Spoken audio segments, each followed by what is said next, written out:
Hello everyone, welcome to today's lecture.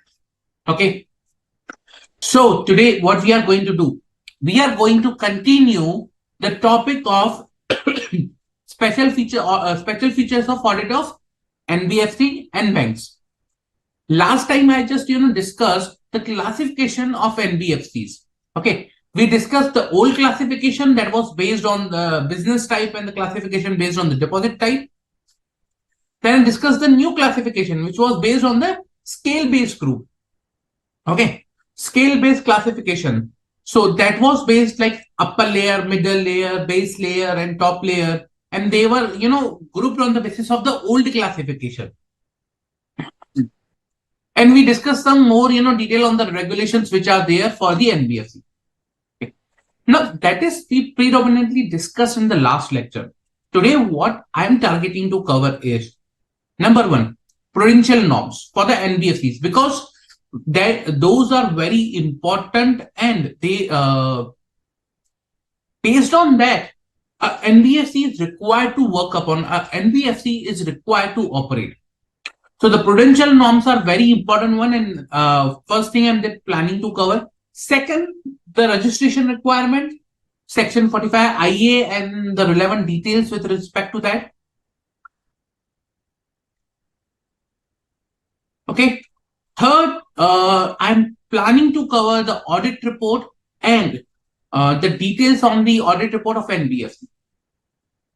For that, I hope you have already read the chapter. You have already gone through the study material. So if yes, then that will be very, very helpful to you guys, because you will be able to understand what we are discussing. Okay.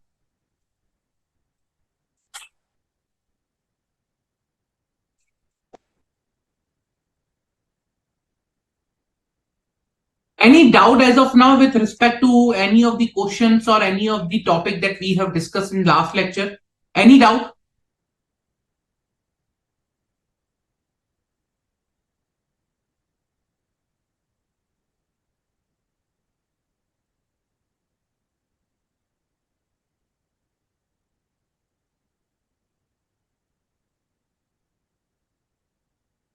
Any doubt you guys have?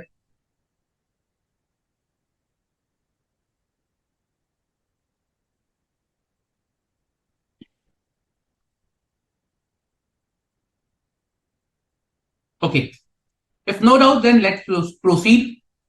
Now, the first thing that I want to discuss with respect to the NBFC is NBFC registration. Okay. Now, we have already seen the NBFC registration requirement under Section 45 IA. I just touch upon some of the details on that. Okay, with respect to the NBFC. So I discussed 45 IA requires registration for NBFC and maintenance of non net owned funds for a particular NBFC. But beyond that, there is some more requirement. Okay, and the requirement again comes from the RBI Act. So the RBI Act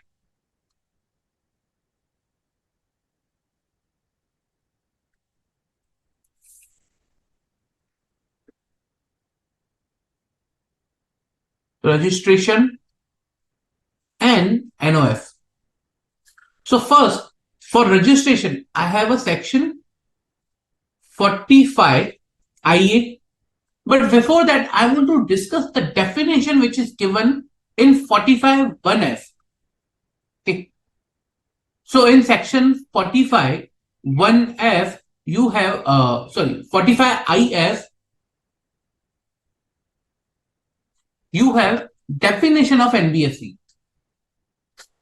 Now that definition says that a company which is a financial institute. So this says a company which is a financial institute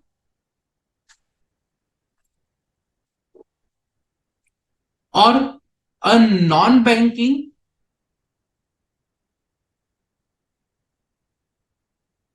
institute okay, which has its principal business, which has its principal business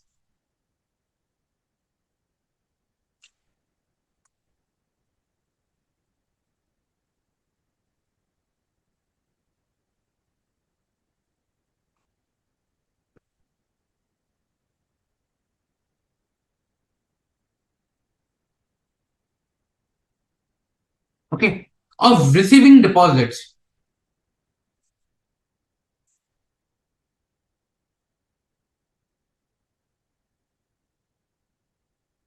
Any under scheme, any manner or any arrangement, or receiving deposit, or lending in any manner.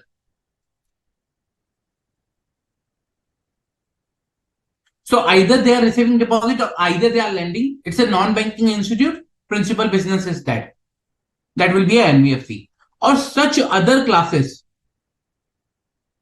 as notified by central government. Okay.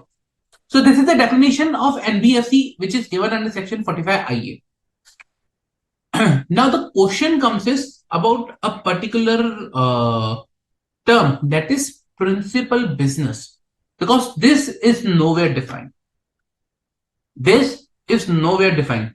And to understand this term, okay, to understand this term, basically, we use a principal business test.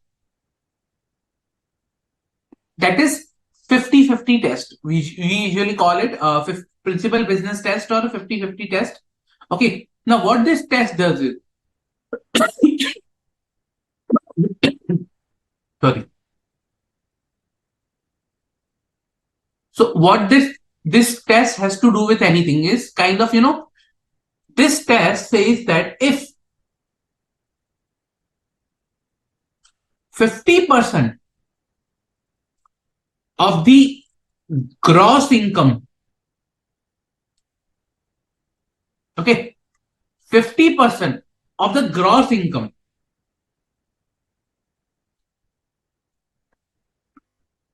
is either being, generated from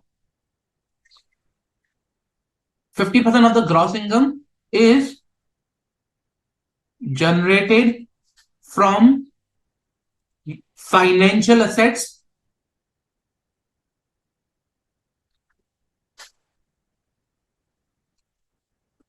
okay, or second condition is company's financial asset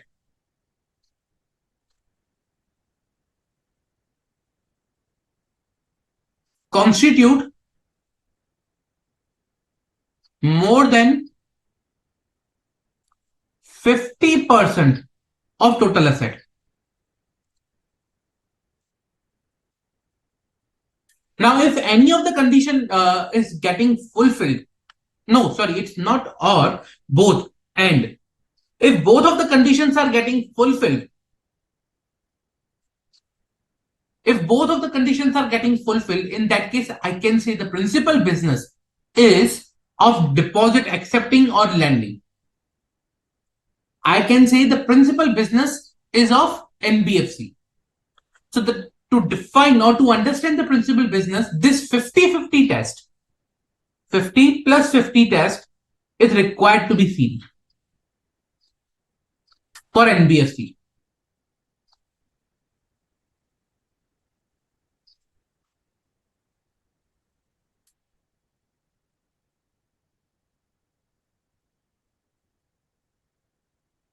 Okay.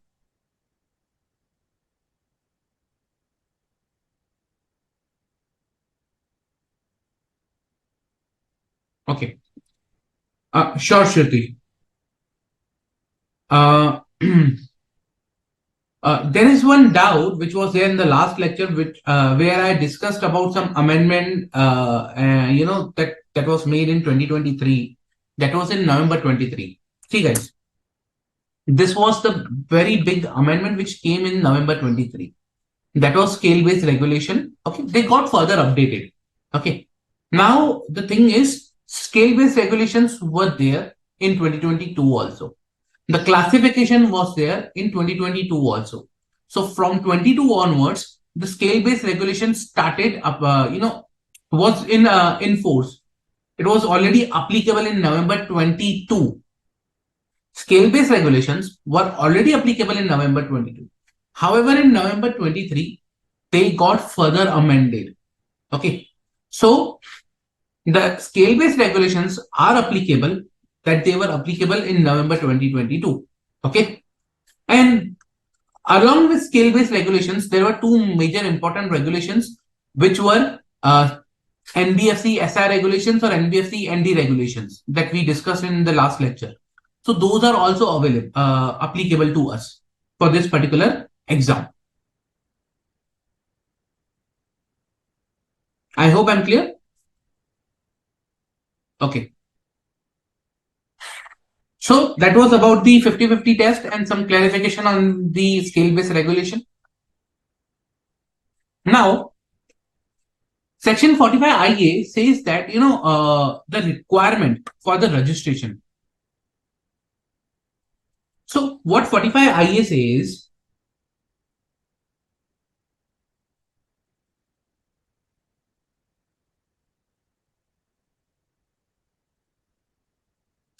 that no NBFC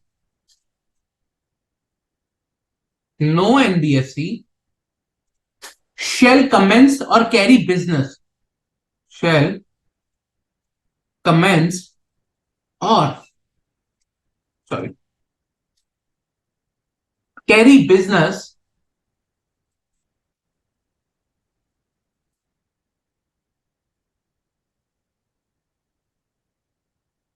without two things. Number one, first is obtaining certificate of registration.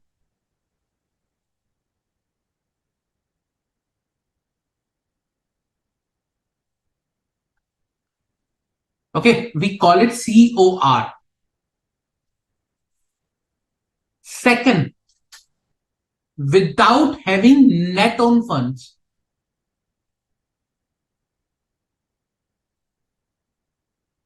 of 25 lakhs or such other amount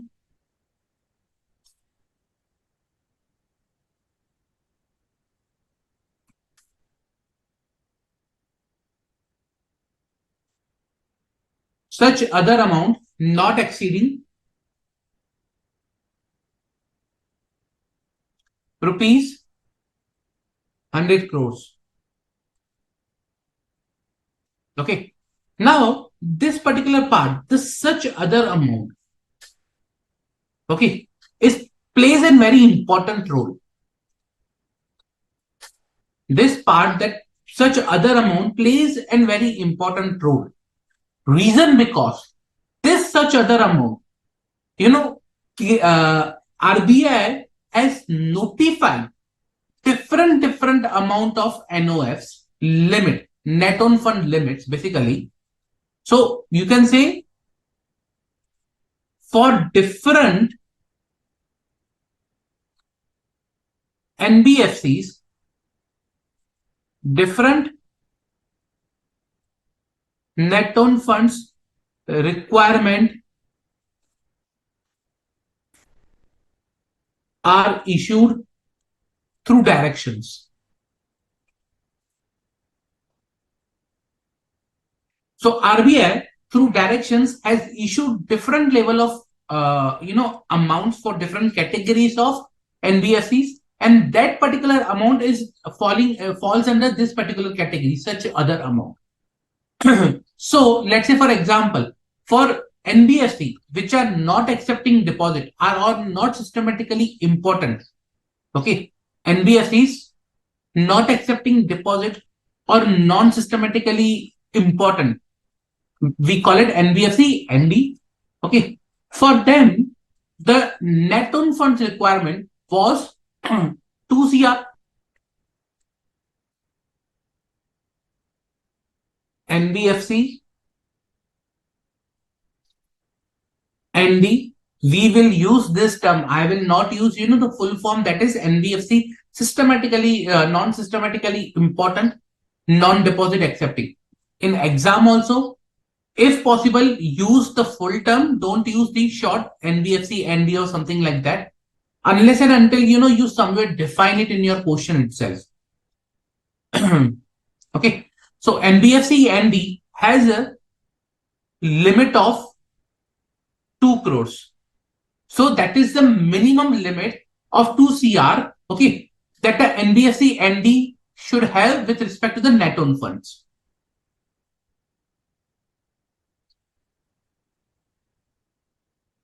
Or in other words, that is something, older classification. If I convert this into a new classification, which says that NBFC not availing public funds,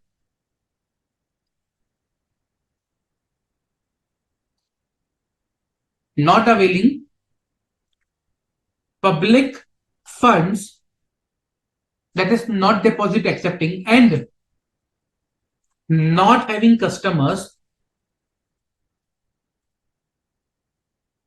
okay, interface, that is your non-systematically important, should have an NOF of 2 CR. This is a new classification based on scale-based regulation.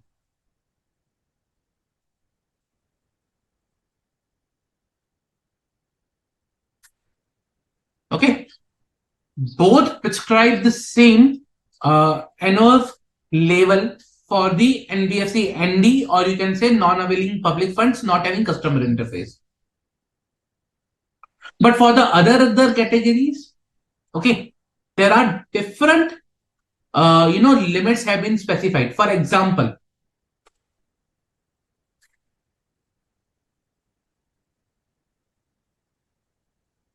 NBFC MFI has rupees 5 CR. NBFC factor again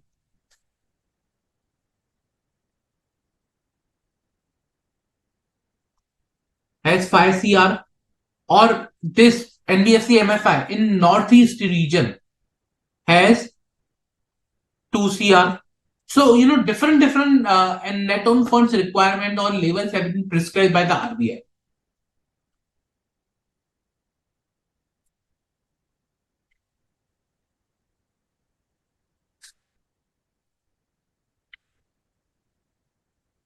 Okay. Any doubt till now?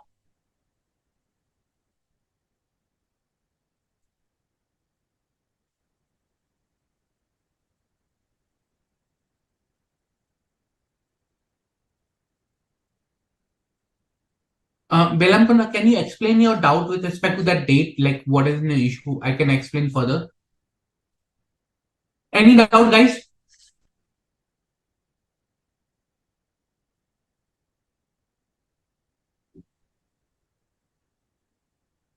Okay.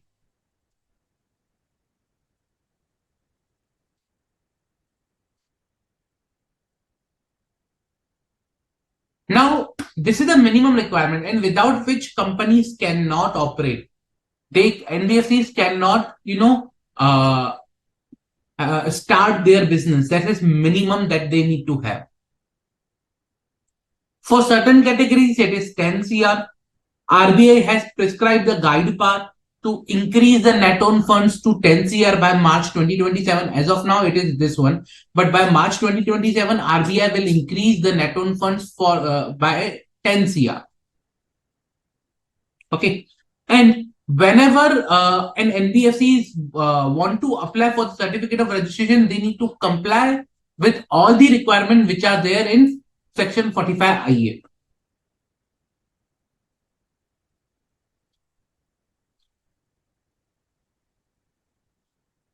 Okay. So Section 45 IA also prescribes certain, requirements with respect to the registration that NBFC has to fulfill.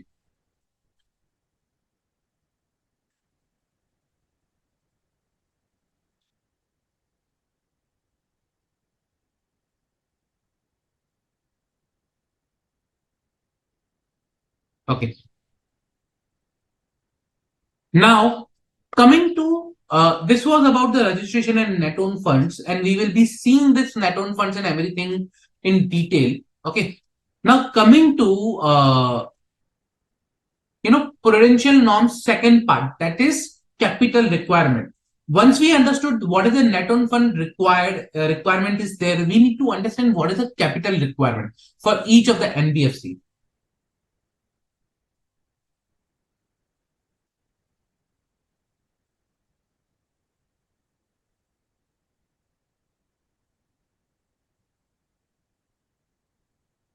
Okay. Now, basically, what is the capital requirement? So, capital requirement means the NBFCs are required to maintain capital, okay, tier 1 and tier 2 capital. And each of the tier, when I say tier 1, tier 2, there is a definition which is given in the directions. Okay, what they mean by tier 1 and what they mean by tier 2. So, NBFCs are required to maintain tier 1, tier 2 capital and a ratio of tier 1, tier 2 capital. So what is the ratio as of now is that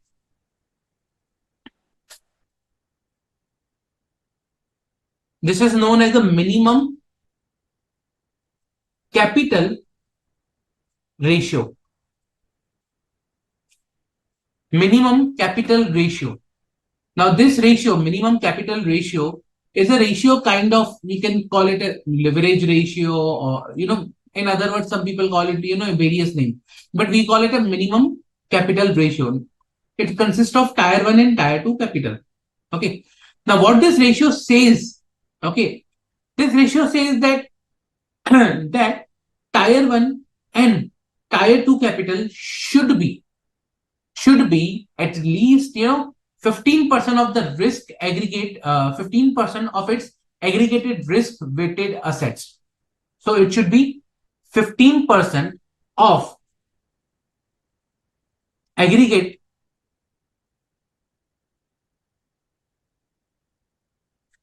risk weighted assets on balance sheet. Now, what is that? 15% of aggregated risk weighted assets. Now, this is very important. Risk weighted assets. Why? Reason because there is a way to calculate the risk weighted assets, which is given in your module also. I'll just show you quickly.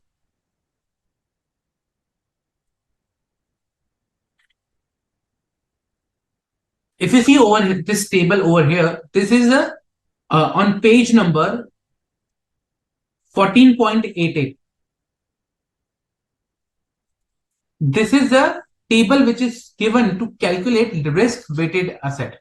Now, what is a weighted asset calculation means is they apply a risk percentage. Okay, they apply a risk percentage to each of the asset to identify what is the risk in that particular asset. For example, cash. Cash has no risk. That's why the weight of the risk assigned to the cash is 0. Okay, but if you the more you will move to the income which is not fixed, okay, or to the asset which is not fixed, there increases the chance of risk and there increases the risk percentage, risk weightage percentage. So, for example, bond of public sector, they have given 20%. Okay, 20% as a risk percentage.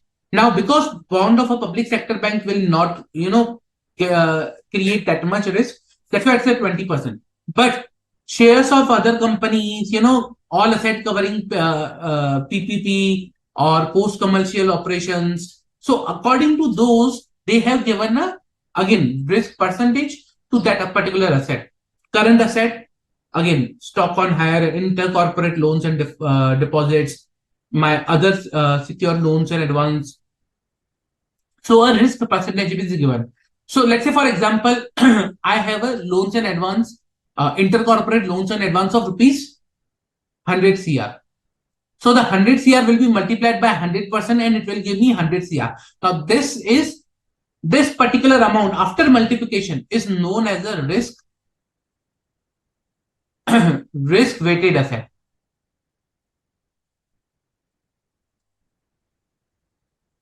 Now the total of the risk weighted asset, okay, is done aggregate of risk weighted asset. Now once you total it out, and 15% of that total should be your minimum capital.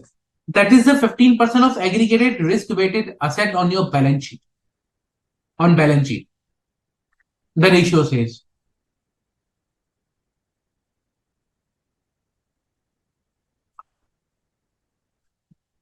Any doubt? Risk in terms of recoverability, risk in terms of market, a lot of factors are there with respect to the risk. So various risk factors could be there.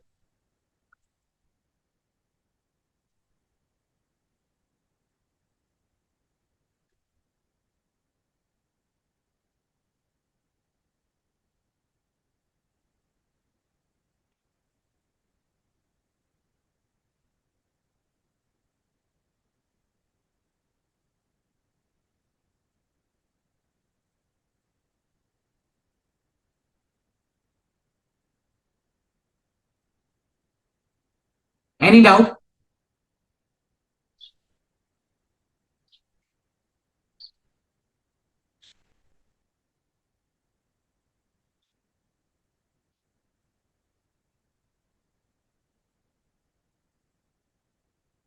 No? Okay.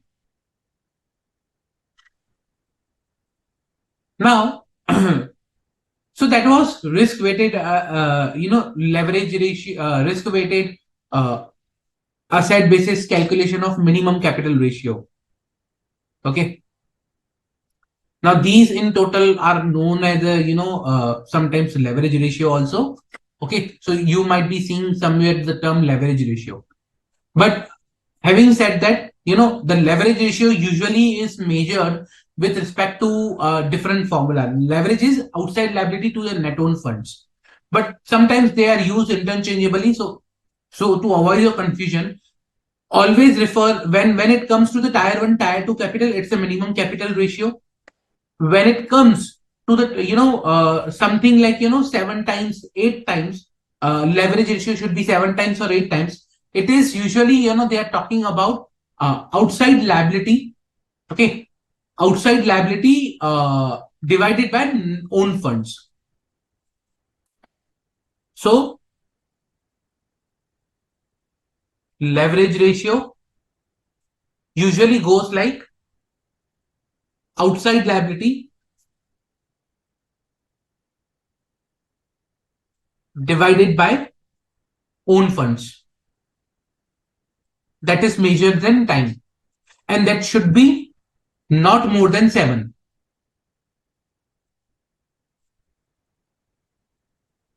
Okay, so that's the leverage ratio.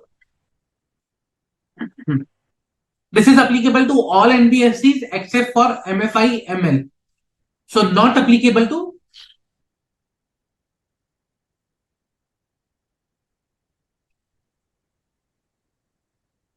NBFC, MFI, NBFC, ML, that is middle layer, upper layer, and top layer. So this is not applicable to these NBFCs.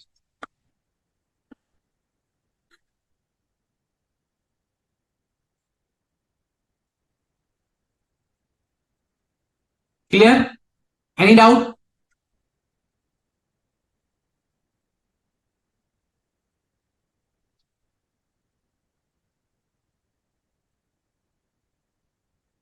So for NBFCs, basically, if they are included or they are doing business of lending against jewelry, gold jewelry. So NBFC lending against gold, okay, jewelry for them.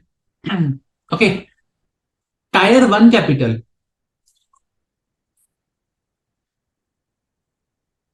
Tier 1 capital uh, shall be at 12%, minimum 12%.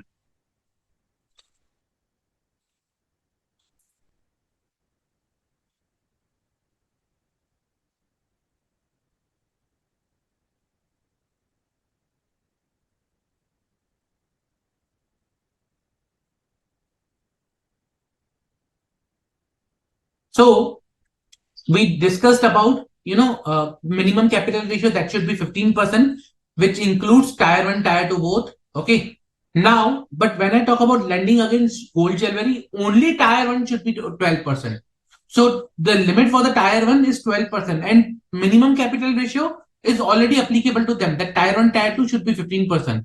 Over and above that, they need to maintain tier 1 capital as a 12%.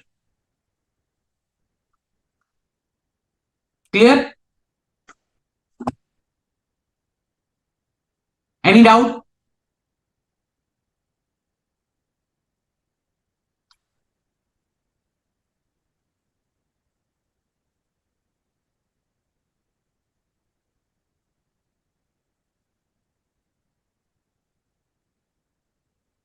Any doubt, guys?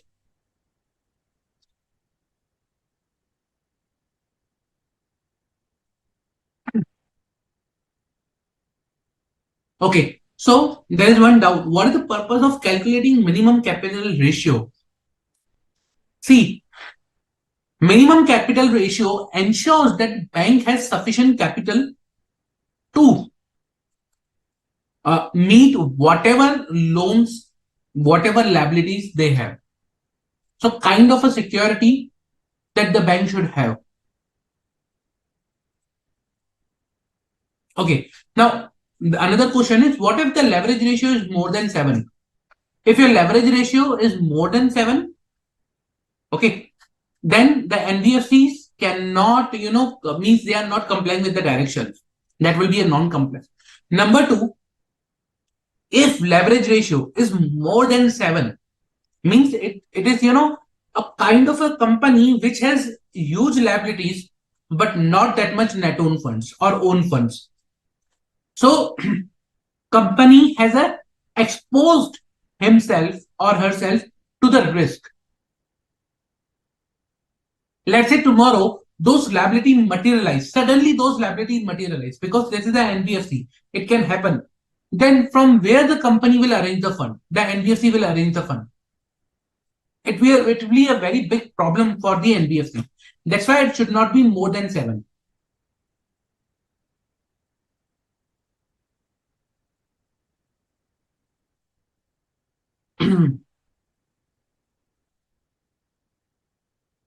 Mancha, CLR and SLR are for banks, not for NBFCs as of now. I will discuss more on the, CLR and SLR part, but that is generally usually we will see in the bank.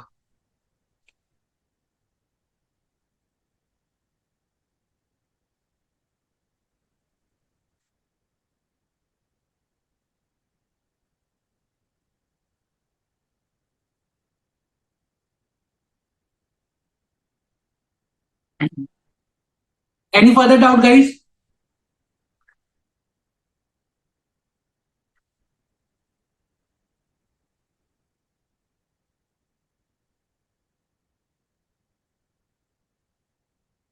Any further doubt?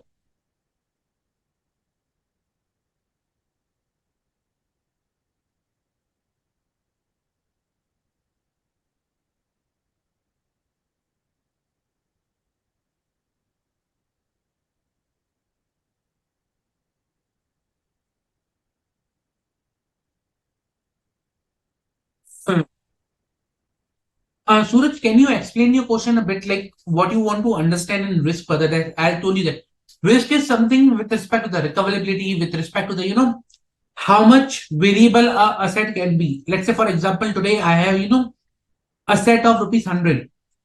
Is it possible that I will get 100 back?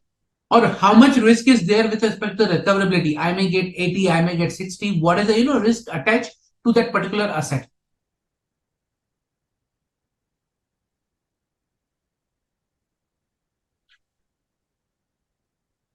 No, weights will be assigned. In minimum capital ratio, weights will be assigned. So this is a percentage that is assigned to the on balance sheet item.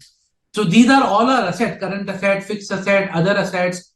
Okay, so to them, a weights will be assigned.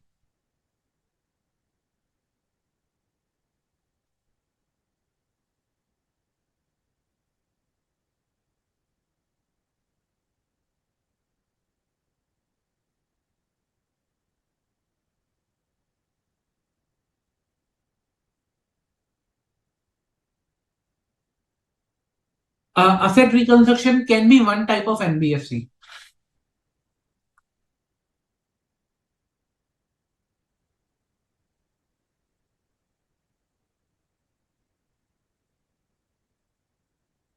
So basically, why 100% over here? Reason because you cannot liquidate your asset immediately, like fixed asset. For let's say premises. Can you liquidate tomorrow itself and get me, full value, whatever is there in your books? No, you cannot. When you go to sale, you have to see what is the market price. You have to pay some amount. You need to get a sell, customer, and it takes time. You think it's not risky, but it's not also easily convertible. So there are various factors which are tapped into, were considered while assigning weights. So it's not only recoverability, the way, or how much efficiently, easily, or how much fast you can convert that amount into cash to pay off your liabilities.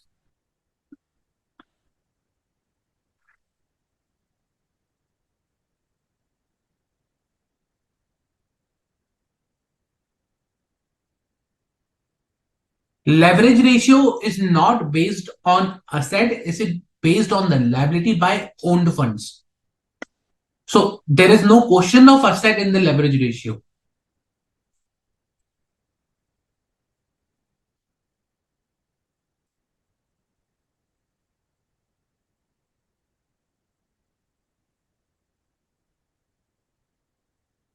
Any further doubt, guys? Any further doubts?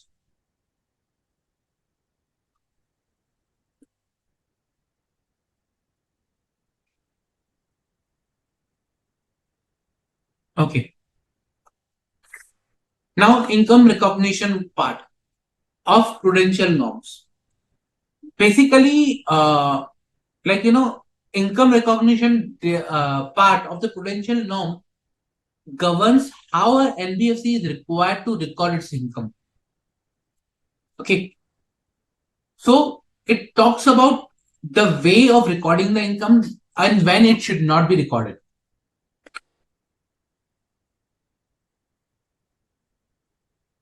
Shruti, can you rewrite your question again? It's not that much clear.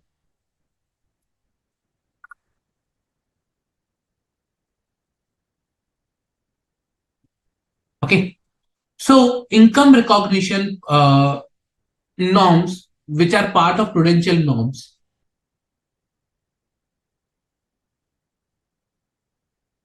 these norms basically, helps a NBFC to record the income the way they should. For example, income should only be recorded when it is realized, like interest, discount, higher charges, lead rentals, or other charges on NPA asset. So if a asset is an NPA, then income on that asset,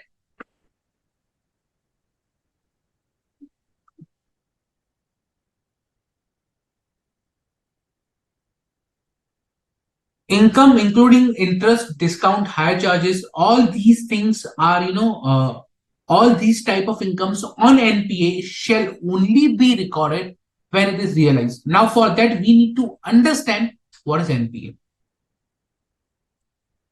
So you might have already read about the NPA. Okay. NPA usually is divided, in three categories. So either it should be a substandard asset, it can be a doubtful asset, or it can be a loss asset. If it is not a NPA, it could be a standard asset. Okay. So there is a asset classification that every NBFC has to follow. So basically, when I talk about standard, it means no default is there in repayment or principal of or any interest. Okay, or is like it is also not showing any problem. Substandard, again, an asset classified as a non-performing asset for a period not exceeding 18 months, means it is being classified as an NPA, but 18 months has not passed.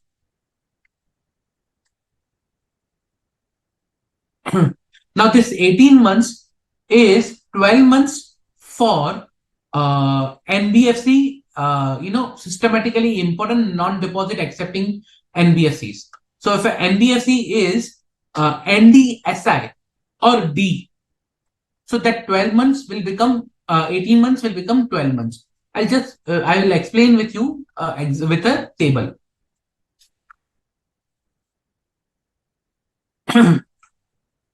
So before that, there is one doubt which says that the assets which are related to the CG or SG has zero risk weight. Okay. Whether or not a fixed asset, please correct me if I'm wrong. Yes, they have a zero risk rate. Reason because like government claims or something like that, it is assumed that they will be recorded immediately. That's why.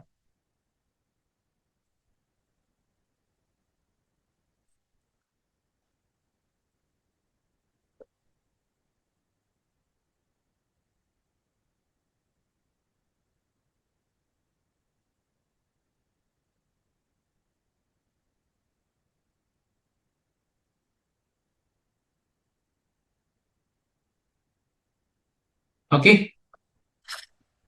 Okay. So this particular not applicable one is only for leverage ratio. Is only for the leverage ratio, not for the minimum capital ratio. Okay. Now coming back to the my income recognition and NPA classification. I'll explain you with a table about the classification.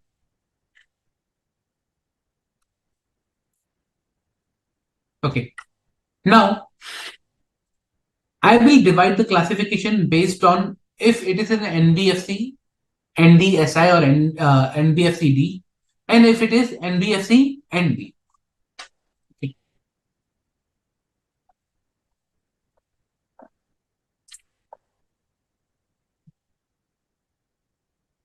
NBFC, NDSI or NBFC D. On the other hand, I have NBFC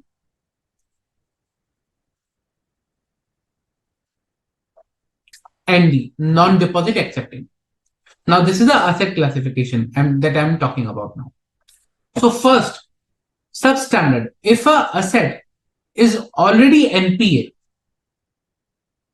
NPA for, okay, a period of 12 months, for a period of less than 12 months from the date when it become NPA, it will be called a substandard asset. And this for the ND, it becomes 18 months. So NPA for a period which is less than 18 months. That is an substandard asset.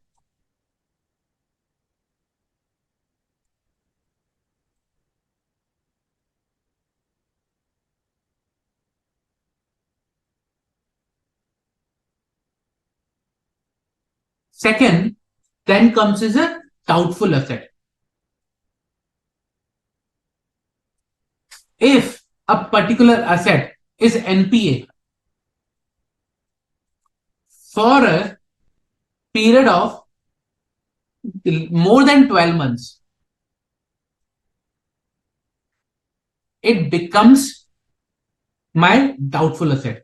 Now, in case of NBFC ND, this limit is again 18 months. NPA for a period of greater than 18 months, that becomes your doubtful asset. Now, again, loss asset is also of same category. Okay. But I'll come to the classification of the loss asset in some time. But it is also already due or NPA more than 12 months, and then something is more on scene, like it's fully not recoverable and everything on that basis. Then it comes with respect to this, it comes an NPA. Now we are talking about in terms of NPA, so it's very important to understand what is NPA. NPA means a non-performing asset, over where we say that anything is overdue, whether it's a principal or interest, for a period of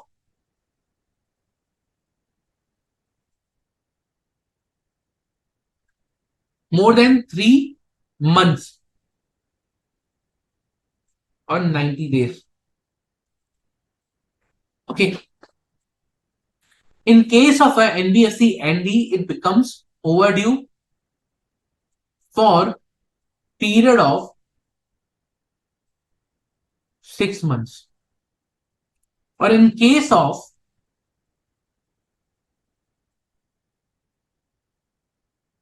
lease, rental,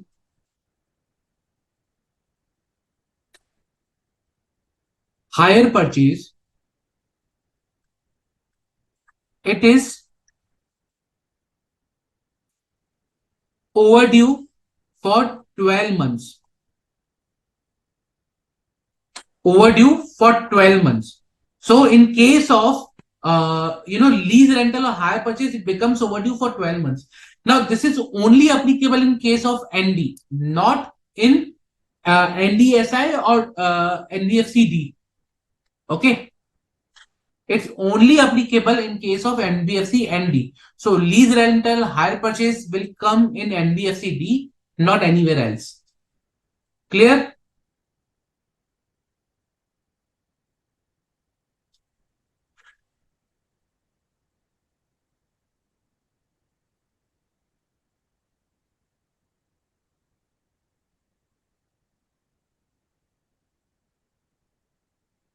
Any doubt?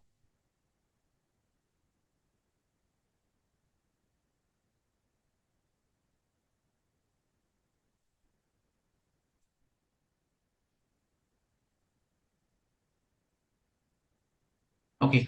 So for NBFC ND also, the government or RBI is planning to bring this 180 days to 90 days by the end of 2026. So by the end of 2026, everything will become 90 days.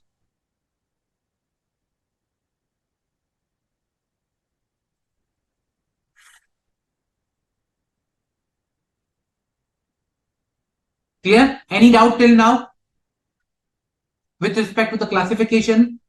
So NPA, which is already overdue by 3 months.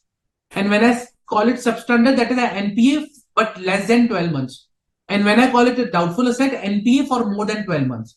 If you go to the ND, that is NBFC non-deposit accepting, everything from 12 months becomes 18 months. And the 3 months NPA will become 6 months.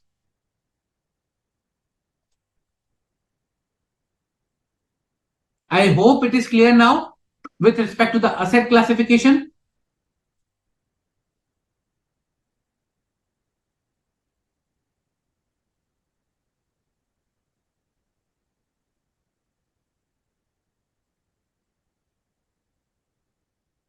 Okay. Now, when it comes to this was substandard doubtful asset. I told you there is one more loss asset.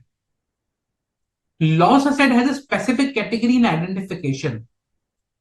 Loss asset is identified when, okay, either an internal or an external auditor during the inspection says that this amount, is required to be provided.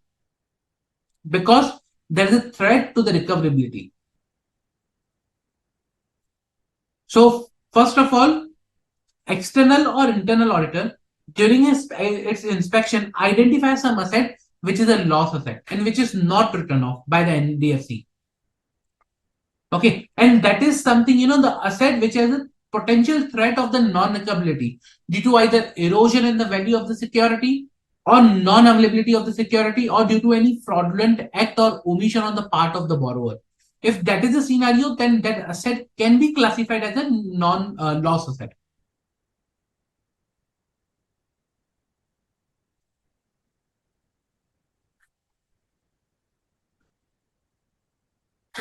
And in both cases, loss asset will be same.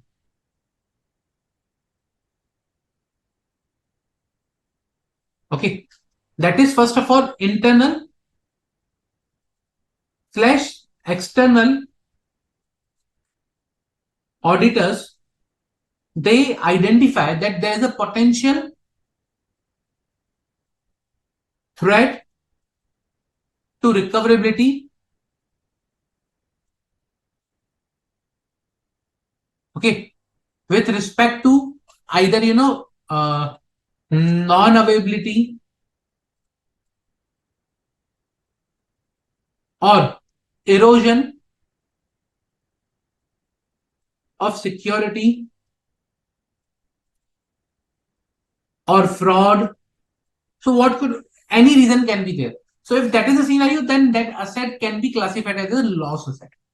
Now, why we are doing this classification? We are doing this classification to understand what provision is required behind a particular asset. So, for example, when I talk about provision, okay, so let's say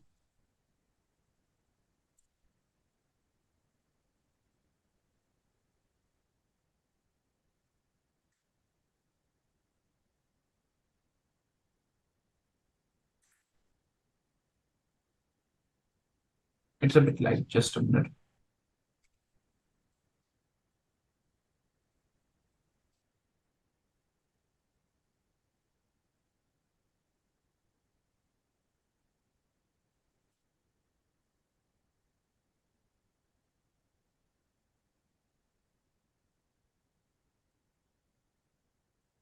Okay, so provision required. In this case, the provision that will be required will be 100% in case of a loss asset. In case of a doubtful asset, now the provision is, see, from NPA, in case of a doubtful asset is NPA greater than 12 months. Okay. So if a particular asset is a doubtful asset, okay, then the the provision requirement are divided in two categories where you have a security, where you don't have a security. Okay. So if you don't have a security for doubtful asset, like unsecured, it is 100%. Now, when I come to secured doubtful asset, again, it goes into a form of, uh, kind of a table like, up to 1 year, 1 to 3 years, and more than 3 years. So for NPA, up to 1 year, okay, now it is a doubtful asset up to 1 year.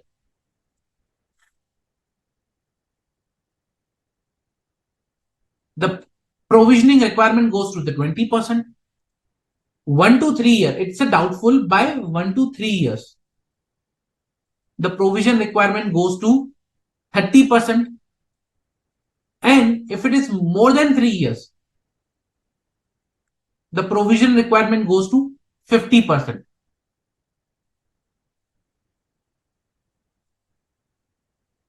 On substandard asset, the provision requirement is 10%.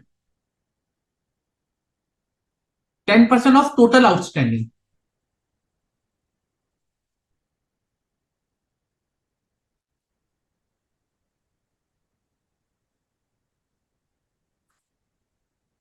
And for standard asset, which is not not a NPA, it's a normal asset. For them, it is 0.4%.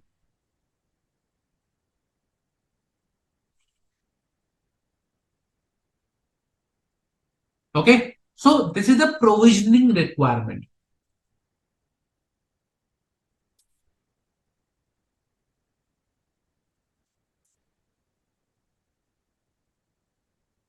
Any doubt till now?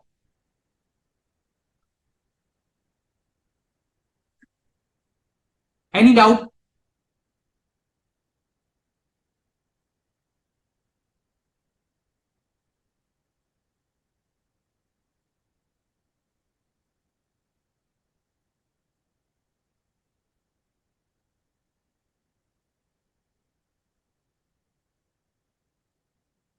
In case of NBFC, this one you are talking about, this case of lease rental, hire purchase is not applicable in NBFC, NDSI or NBFCD. So this is not applicable in case of NBFC, NDSI or D.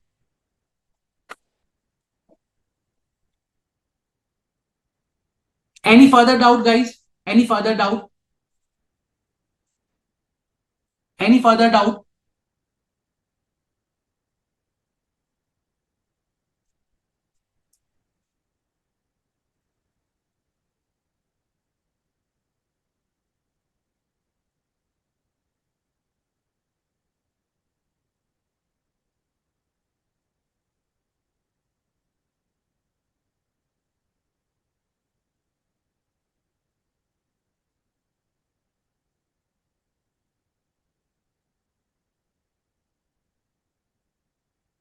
Any doubt?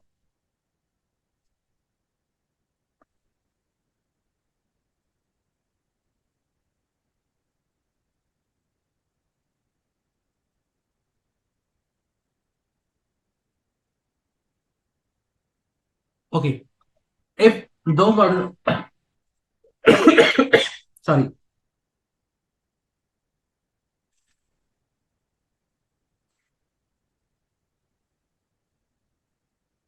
Okay. I'll give you 2 minutes. If you want to, take a copy of these notes, so I'll just give you 2 minutes. Take a copy of these notes. Okay. And then we can proceed further. Make a copy of these notes. Okay. If you want to, I'll give you 2 minutes and then we can proceed further.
Okay, done. Okay, now let's proceed further. So now the next part that I want to discuss is about auditor's report with respect to the NBFC. Okay. And for that, I have a particular regulation that I am going to discuss.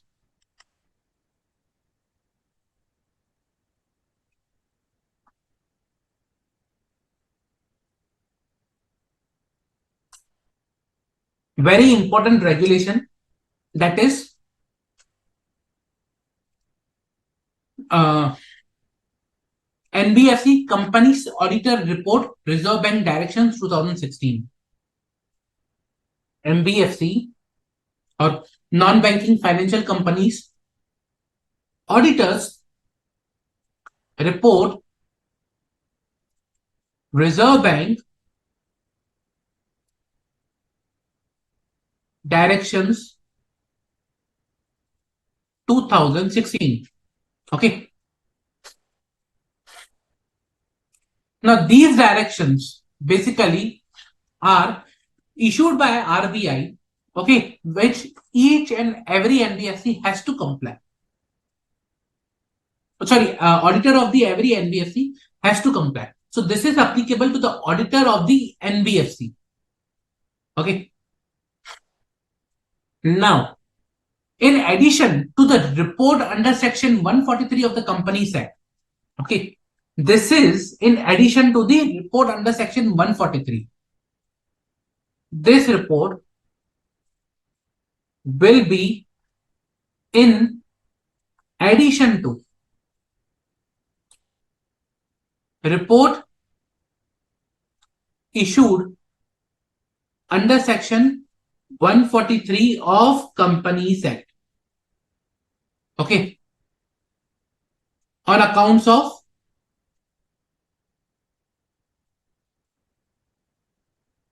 NBFC. And that is issued every financial year. Every financial year ending, or as the date may be specified, but every financial year.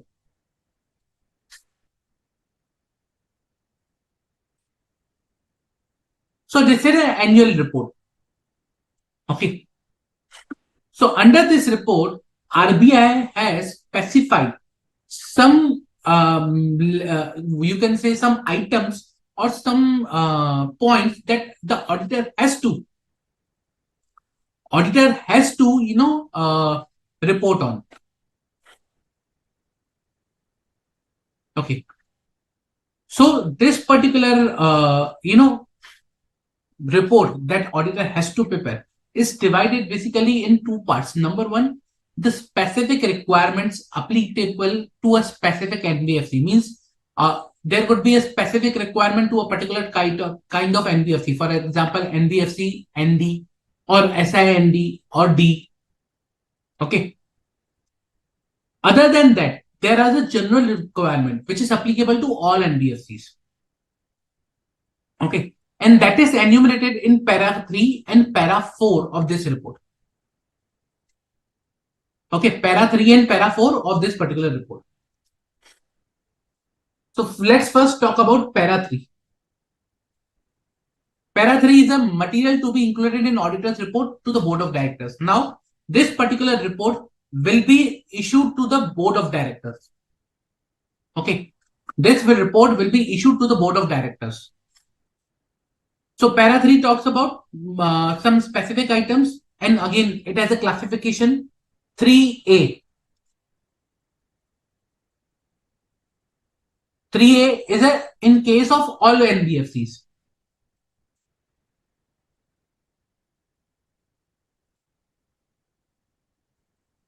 So these items are required to be reported, okay, in case of all NBFCs. Means irrespective of the category or the type of NBFC, this particular item will be reported.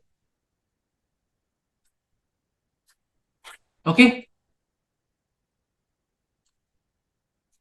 Just a minute, sir.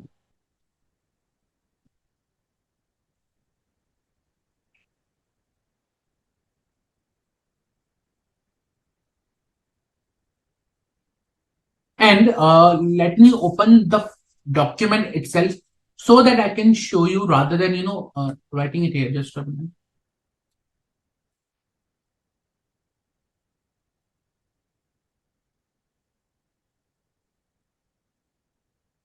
We'll be directly reading from the RBI, directions which have been issued by RBI here.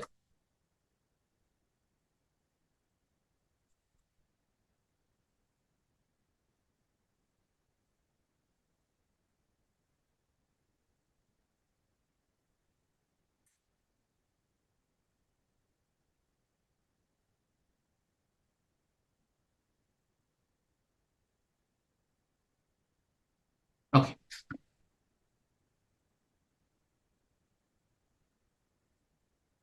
So this is the direction, original direction which was issued by RBI. The kind of a bare provisions of that, of the direction. Okay. So first para 3, that is to be included, items to be included. Okay, in auditor's report to the board of directors.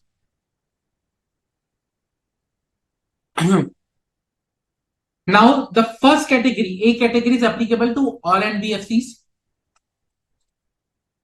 Now, what an auditor is required to report to the board of directors for all NBFCs? Number one, whether an NBFC is conducting non-banking financial activity without a valid certificate of registration granted by RBI, okay, which is an offense under Chapter 5 of RBI Act. So, is the NBFC conducting the activity without valid certificate of registration? So, auditor has to verify the principal business criteria, financial asset and income pattern as laid down, okay, in Brand's press release of April 8, 1999, and then the respective direction issued. Okay. Number two, in case of a holding, company holding certificate of registration, okay, whether company is entitled to continue to hold such certificate of registration as on March 31 of the applicable year. Means every year the auditor is required to verify whether the company is eligible to hold certificate of registration. Now this eligibility comes on the basis of two things. Number one, net own funds. Number two, principal business. So every year the company is required to, by itself also to see whether they are complying with the net own funds requirement or principal business requirement. And the same way, auditor is required also to look into that, whether the company is meeting NOF criteria and principal business criteria every year.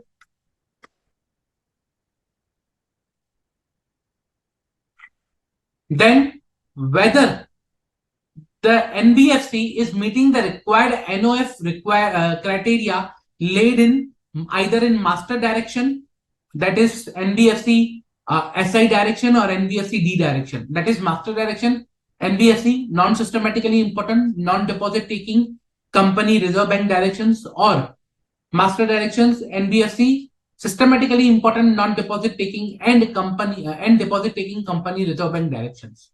That is SI or ND directions issued by RBI. Plus, every auditor is required to submit. Every NBFC is required to submit a certificate from the statutory auditor that it's engaged in the business of non-banking financial institution and required to hold a certificate, a valid, appropriate certificate of registration under Section 45 IA of the RBI Act, and it is eligible to hold. And this is required to be submitted to RBI by NBFC, which certificate is given by the auditor. So auditor gives to the company, company gives to the RBI. And that is at the end of 31st March, financial year end. So again, a certificate by, auditor to the company, and company shall submit to this particular certificate to RBI.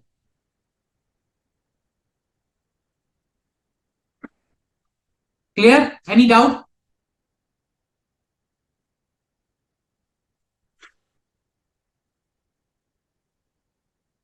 Any doubt, guys? So basically, for all the NBFCs in 3A, it's majorly about the NOF and the certificate of registration.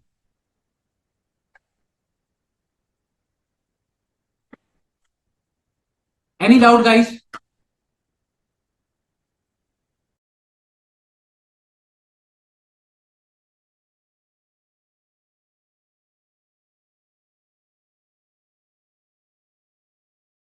Any doubt, guys? Any doubt?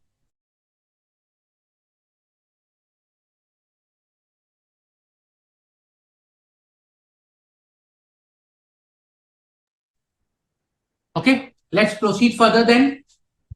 If no doubts. Number two, in case of NBFC accepting deposits. Okay, now we are talking about NBFC D over here. This particular category is applicable to NBFC D only, not SIND, not ND, but NBFC D. So here, apart from above, which is general applicable to all, for NBFC D, this particular requirement is also required to be reported. Number one, that whether public deposit accepted by the company together with other borrowings, okay, like other borrowings kind of uh, from public by issue of unsecured non-convertible debentures from its shareholders, okay, from which are not excluded from the definition of public deposit as per the directions and which are within the permissible limits of the company, okay. So our particular auditor is required to report whether whatever deposits that has been taken, borrowings from the public, are within the permissible limits. Okay, so this will include my by public issue, okay, through unsecured and non-convertible bonds or debentures, by directly accepting public deposits,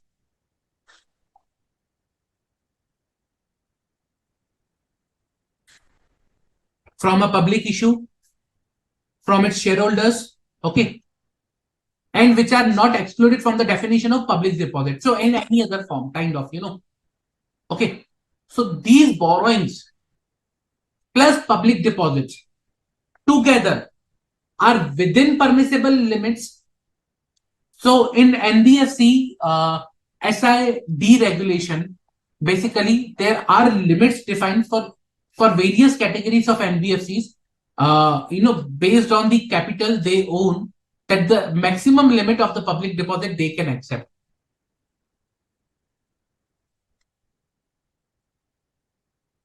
Okay. So auditor has to verify whether these public deposits, including borrowings, are within the permissible limits or not. If they are in excess of the quantum, like if they are in excess, okay, or in excess of the publicable admissible limit. So if the public deposit, okay, are in excess of permissible limit,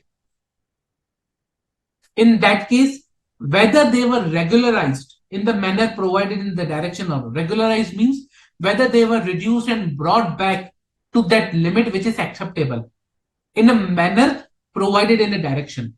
If yes, then the auditor is required to report that.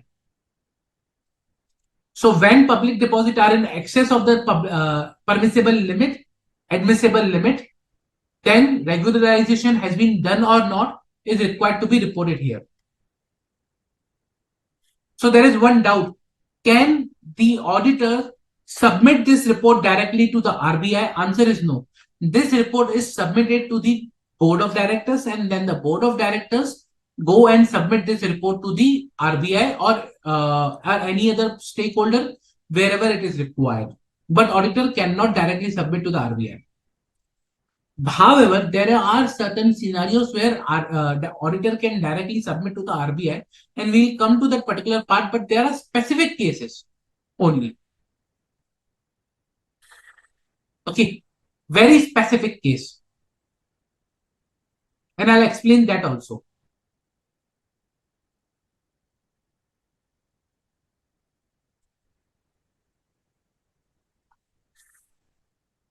Okay. The next part is whether the non-banking company is accepting public deposit without minimum investment grade credit rating. So for each and every NBFC, they should have a minimum investment grade credit rating from an approved credit rating agency for each of its public deposit scheme.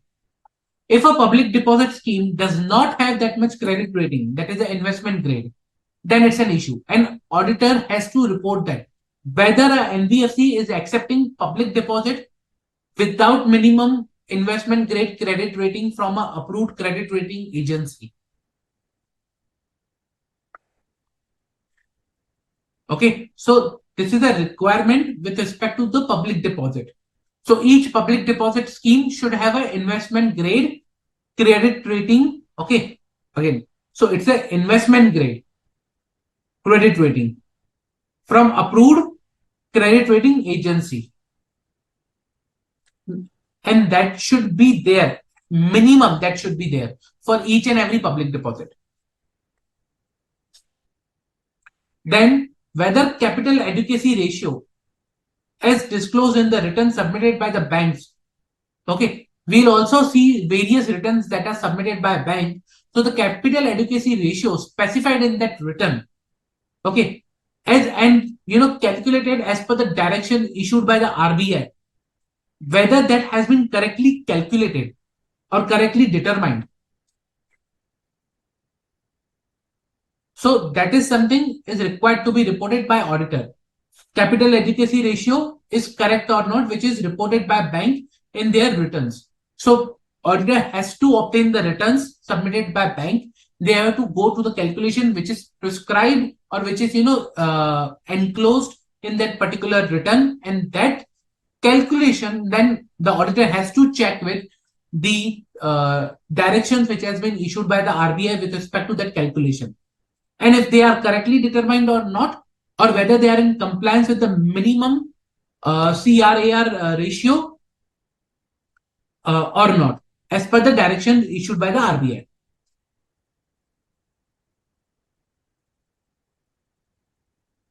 Okay. So auditor has to see whether the ratio which has been calculated is correct and is in compliance with the directions or not.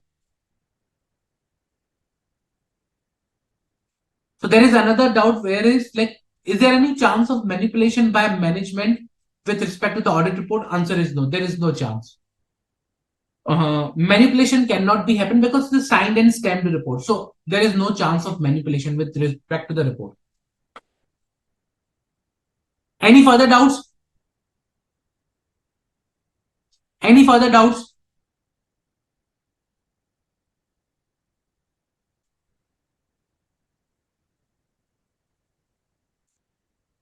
Okay. So credit rating is not with respect to the person, or we check CIBIL score of a particular person. So that is not the credit rating we are talking about here. The credit rating is each and every bond, debenture, public deposit scheme is required to have a different credit rating from credit rating agency. For example, let me show you if I have that available.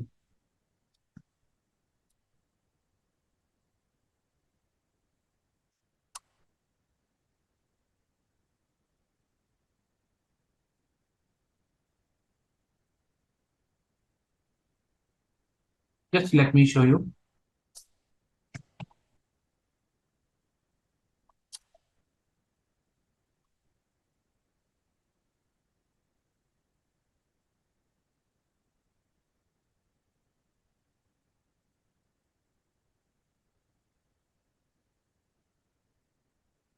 So, one of the any of the credit rating agency can provide credit rating to various type of bonds, public deposit schemes, and various schemes. I'll just show you some of them if I can access them just now, so that you can get a good understanding what credit rating I'm talking about.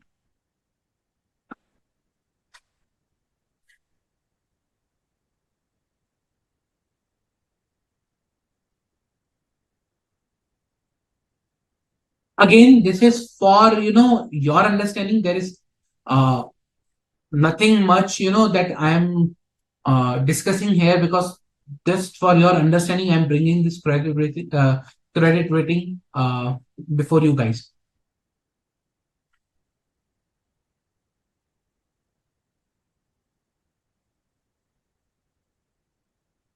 Just a minute.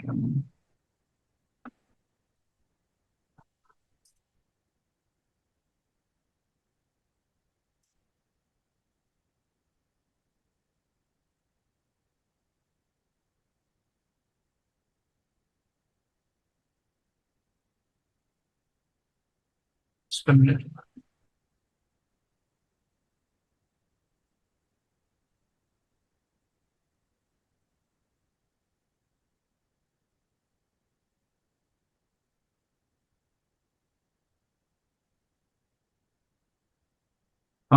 I'm not able to access as of now. There is some issue, but I'll try to access, and if I get the access, I'll also provide you.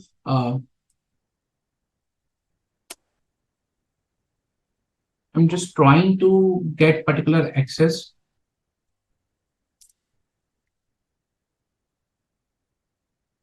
If I can see, if I can get through annual report, then also it will be very good. Yeah.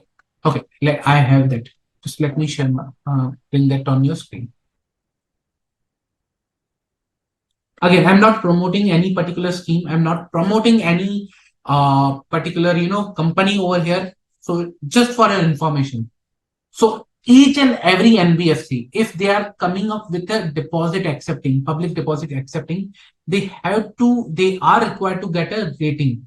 For example, here we have a CRISIL AAA rating, which is stable, or ICRA rating AAA, which is again a stable rating. That is minimum required. This rating is minimum required. So I'm talking about this particular rating, without which, a company cannot come up with a public deposit acceptance scheme. So this rating is must. Okay. So CRISIL AAA or ICRA AAA rating is required. It's a minimum.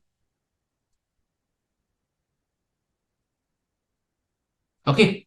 So basically, without this rating, it is not possible for a company or for an NBFC to accept public deposit or to bring even a public deposit scheme. Clear? Any doubt? Any doubt till now?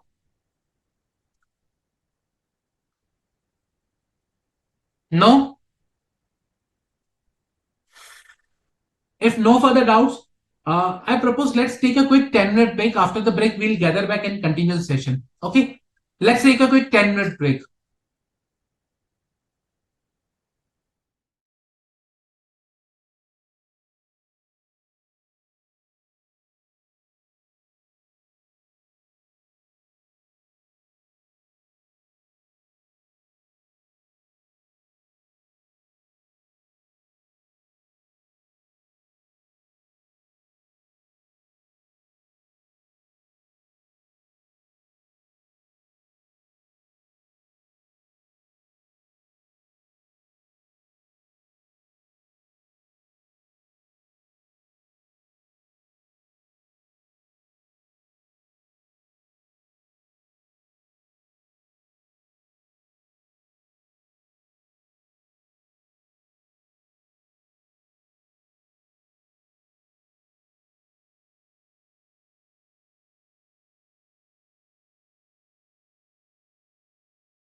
Welcome guys, welcome back. Let's continue the discussion. We were discussing about the report that is auditor is required to prepare and submit to the board of directors. Then the board of directors then on the basis of this are required to submit a return to the RBI.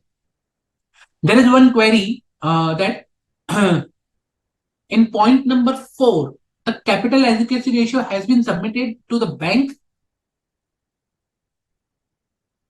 It's a printing mistake. Okay. No, see, what happens is in point number 4, what is the scenario is,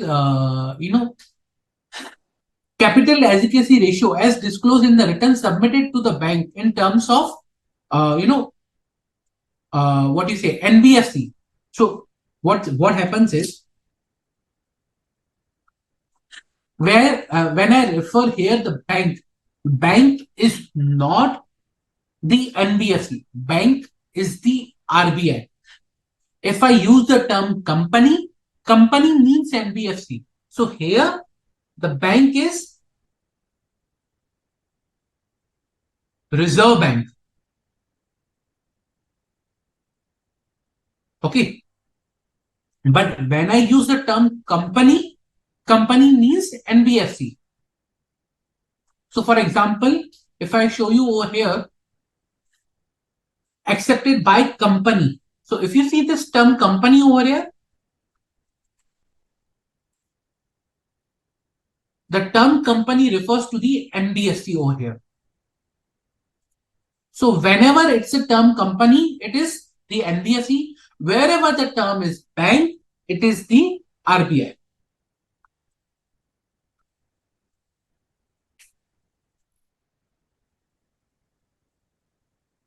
Clear?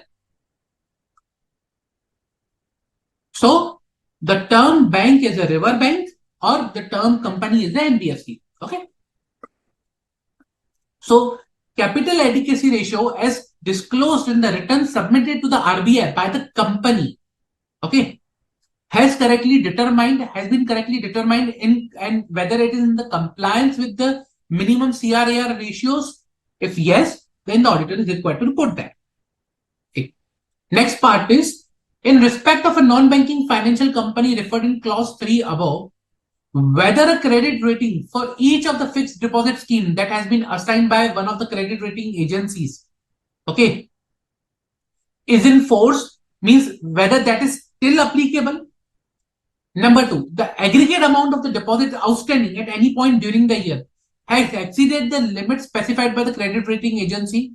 So credit rating agencies not only provide credit rating, but they also provide maximum limit of the outstanding deposit in a particular scheme. So with respect to that, whether the deposit rating is still in force. Number 2, whether the deposit amount that is outstanding is within the acceptable limit or within the limit specified by the credit rating agency. If yes, then that is required to be reported here.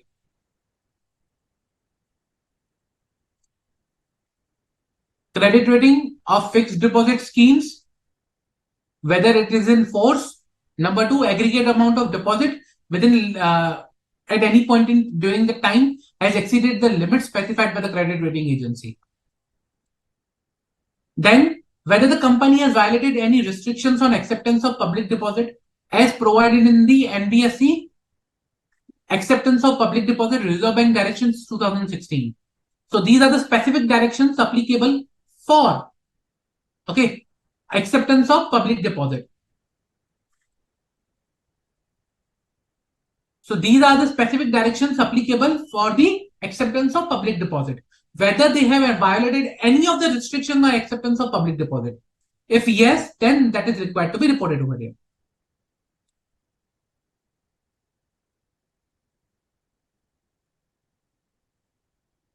Next is whether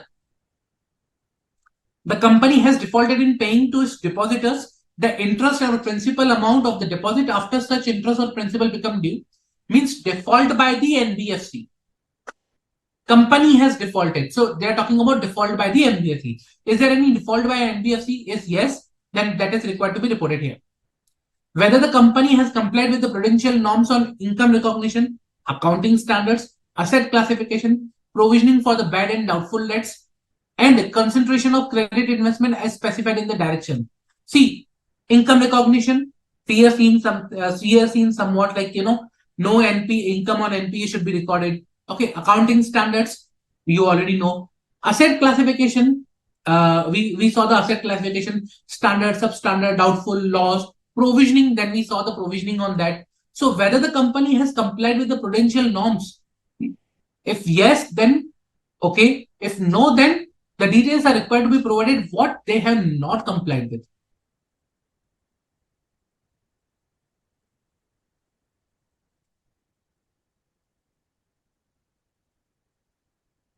Okay. So details of what they have not complied with is also required to be provided.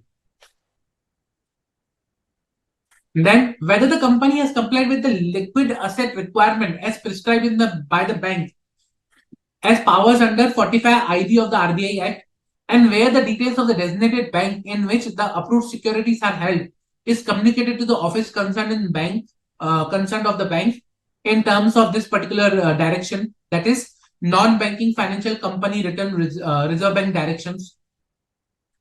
So NBFCs are required to submit a return in form NBS 3.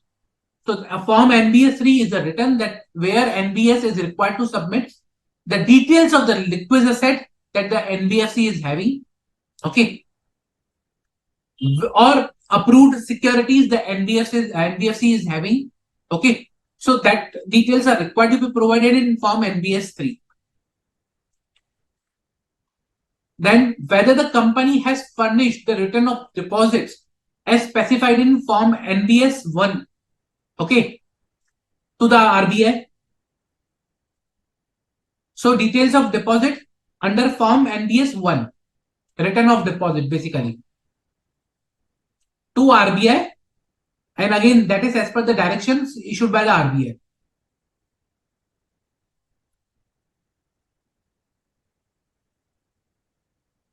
Then whether the company has submitted quarterly returns on the prudential norms as again specified by the directions issued by RBI. So quarterly return on prudential norms.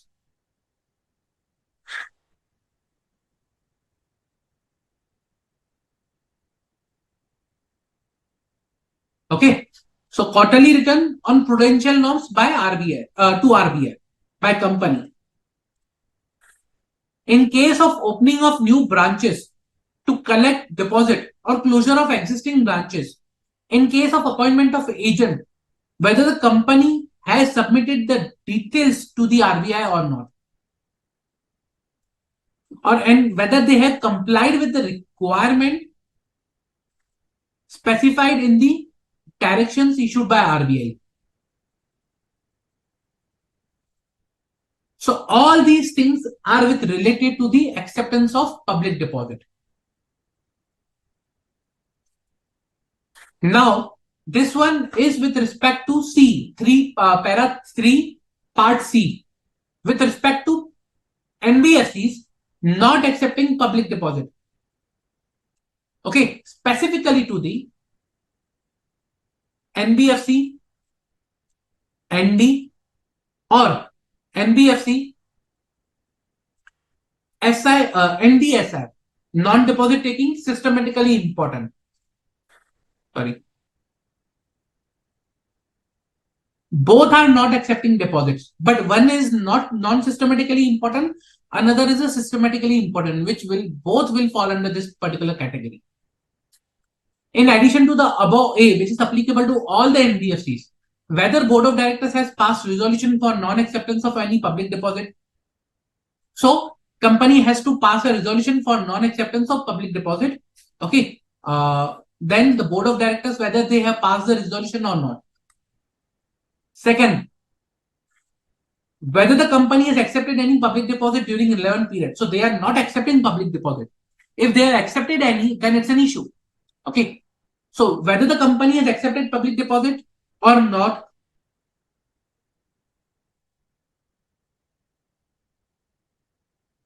Then whether the company has complied with prudential norms. Now again, prudential norms related to the income, asset, accounting standard, provisioning, and everything that we have discussed.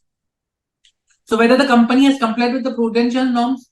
Now in this case, it's a non-systematically important non-deposit taking or systematically important non-deposit taking. Both regulations will be applicable. Depending upon the type of NBFC, the regulation will be applicable over here.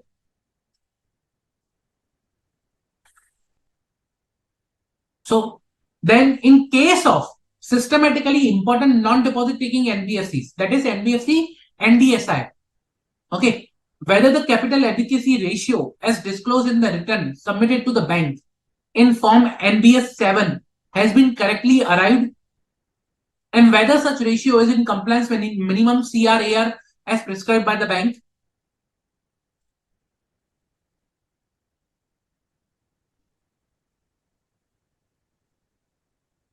So whether this particular capital adequacy ratio, okay, is appropriately calculated and submitted to the bank in form NBS 7, and whether it is in compliance with the minimum CRAR requirement prescribed by the bank or not.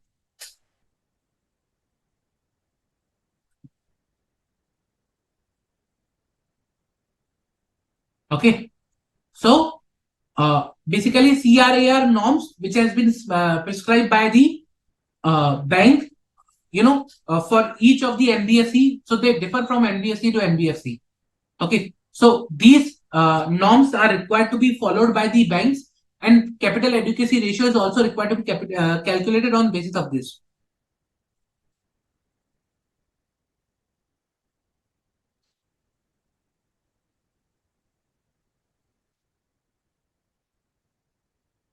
Okay.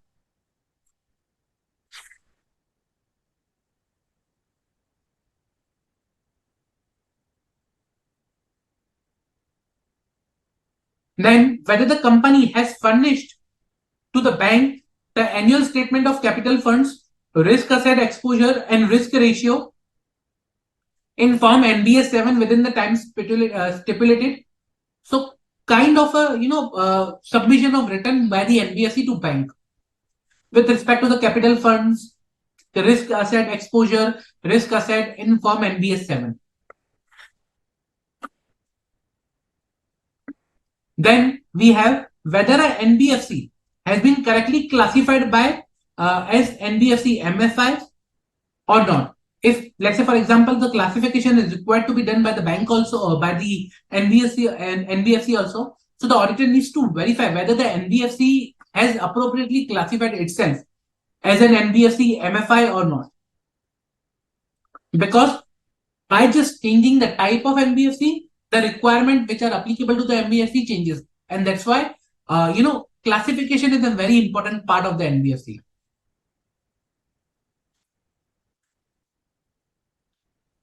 Now the part D is for such NBFCs which are required or which can engage in the business of NBFC but are not required to hold certificate of registration. So kind of they are exempt. Okay. So for these, whether a company has obtained a specific advice from the bank that is not required to hold COR from the bank, the auditor shall include a statement that the company is complying with the condition as stipulated by the bank. Okay. So whenever a company thinks they are not required to hold a COR, they need to take a specific advice from the bank, RBI basically. And once the RBI gives the advice and specifies something, the company has to adhere to those requirements. So auditor has to check whether the company has obtained that advice and whether the company is complying with the conditions and stipulated as advised by the bank or not. So that was part D for exempt companies, exempt NBFCs.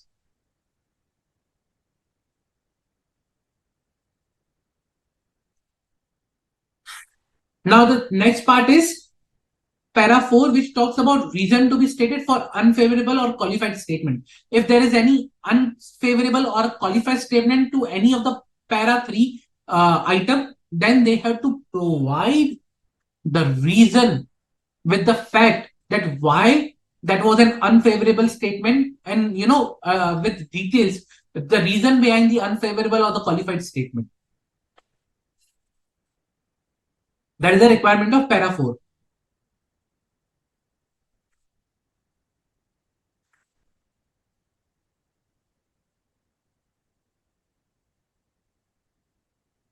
Now coming to one more part where I was talking about the auditor can submit report to the bank, that is RBI, but in exception cases when auditor identify exceptions, okay, of certain provisions, then a auditor can directly submit statement, this particular report to bank.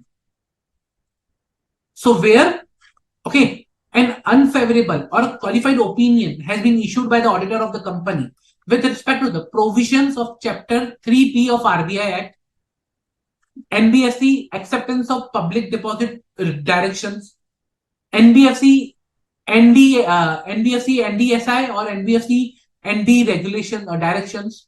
In that case, auditor shall make a report containing the details of such unfavorable or qualified statement about the non-compliance, okay, to the concerned regional office of the uh, Department of Non-Banking Supervision of the bank, that is of RBI basically. Okay, so if there is a contravention or non-compliance of the provisions of Chapter 3B, NBFC acceptance of public deposit directions, NBFC, non-systematically important non-deposit taking company directions, that is ND directions, and NBFC systematically important non-deposit taking and deposit taking uh, Reserve Bank directions, that is NBFC SI directions. If any of the non-compliance is there with respect to these directions, then auditor is required to submit a statement to the bank. Any doubt till now with respect to whatever we have discussed in respect of the report that is the auditor is required to submit to the board of directors, and in case of unfavorable statement to the bank?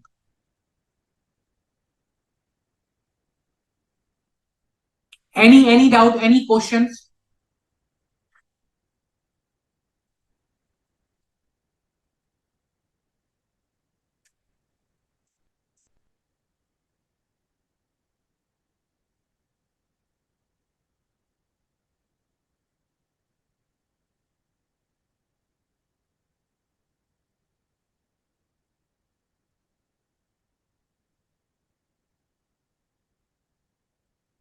Any doubt, guys?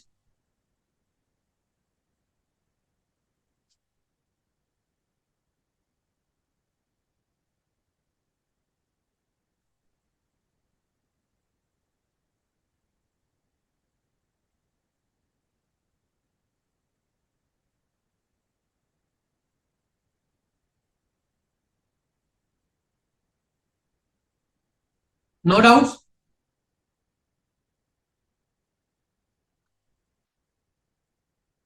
Okay. Now, if no doubts, then I have a question. So, when I was discussing this particular part, okay, this particular report, I specifically mentioned this is in addition to the section 143 of Companies Act, report issued under section 143 of the Companies Act. Can anyone tell me what is the reporting requirement with respect to CARO? Okay, auditor is required to issue report under section 143 for an NBFC. Whether CARO applicable to NBFC? Is CARO applicable to NBFC?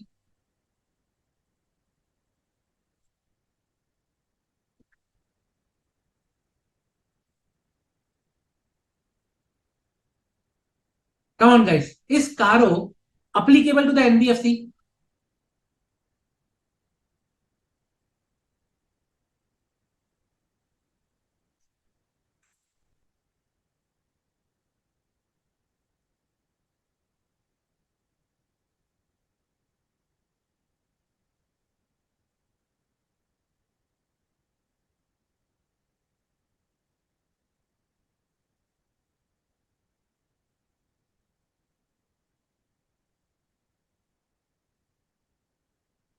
Come on, guys.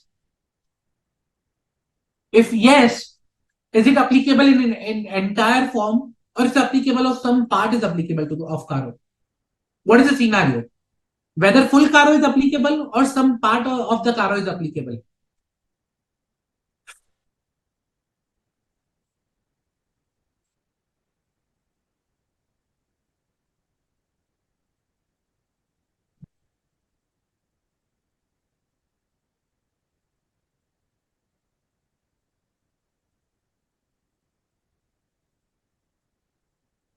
Come on, guys.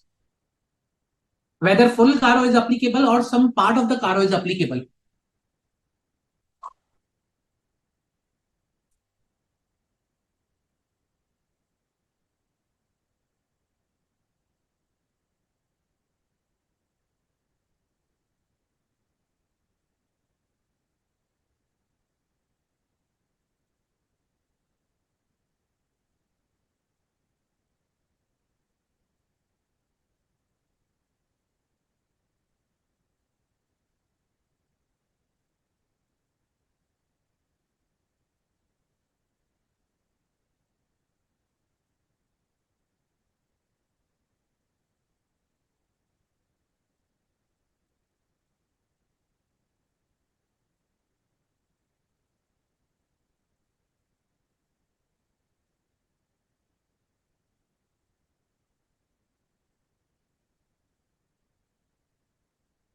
Come on, guys.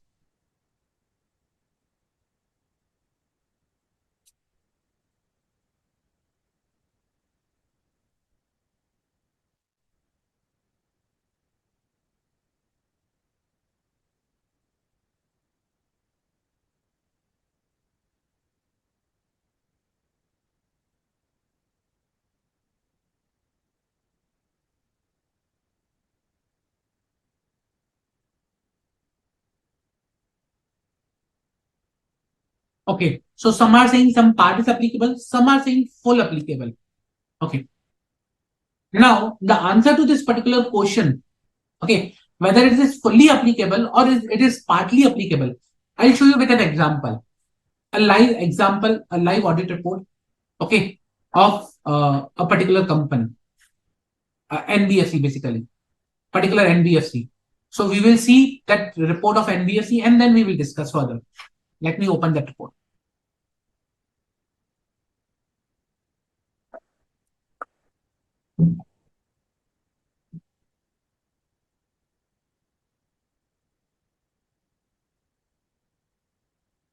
Basically,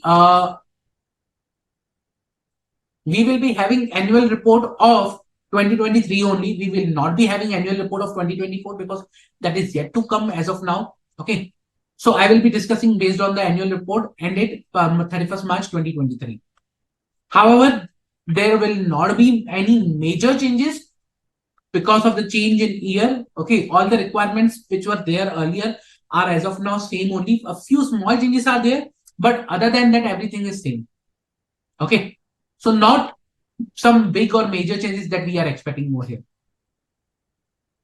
So I will show you two particular NBFC annual reports, which we will be discussing. Okay. So that we can get a good example, good understanding of, various types of NBFCs.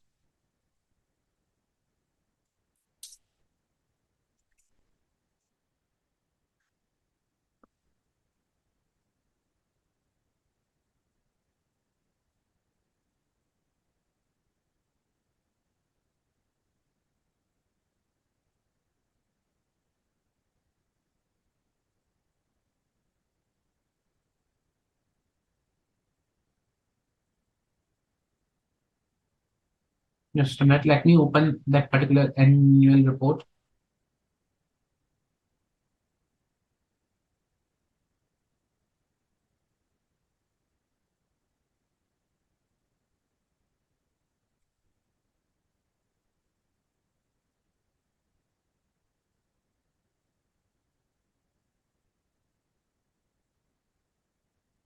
Okay.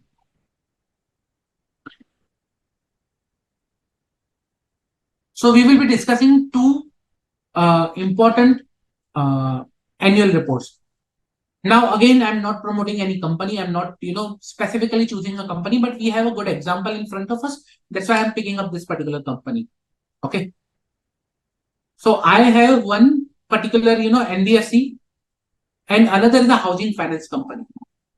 Both are there. One housing finance, one a proper NBFC. Okay. So let's discuss in both of the scenarios. What is the reporting requirement and how reporting is done?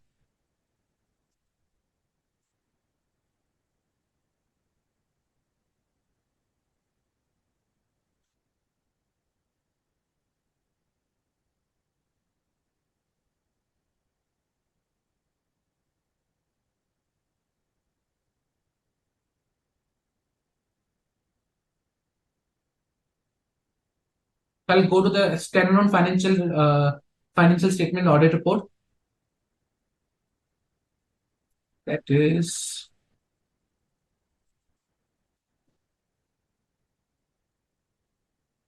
one. Yeah.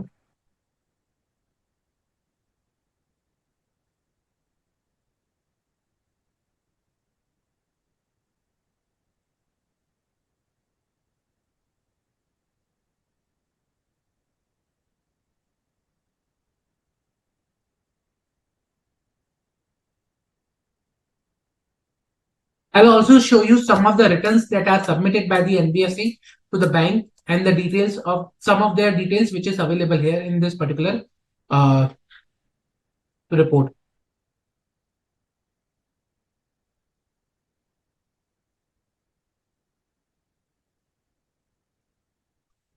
I think I have consolidated one. Just a minute.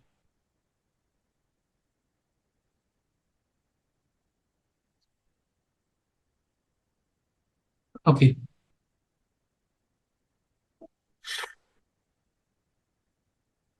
So this is a particular report of the NBFC.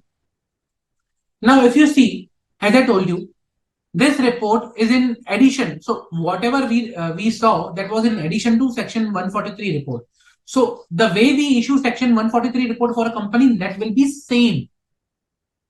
That is same over here. The report issued under Section 143 will be same. This is same opinion paragraph. Basis of opinion is also same. Okay. Key audit matters, again, same that we have. Other information, also same. Responsibilities of the management, responsibilities of the auditors that we already discussed. It's the same. There is nothing different. Other matter paragraph. Okay. If there is anything other matter to be included, then that other matter paragraph. Report on other legal regulatory requirements. Now here you have 143.3, which is there. Okay. 143.3 is applicable. Then you have companies at other regulatory sections applicable. Then along with that, in other regulatory requirements, you have something more which is prescribed by the RBI, and I'll tell you here. So CARO is also applicable. CARO is there in your annexure. So I'll just also show you CARO. Okay. So this is basically again, on internal financial controls, IFC. So IFC is also applicable.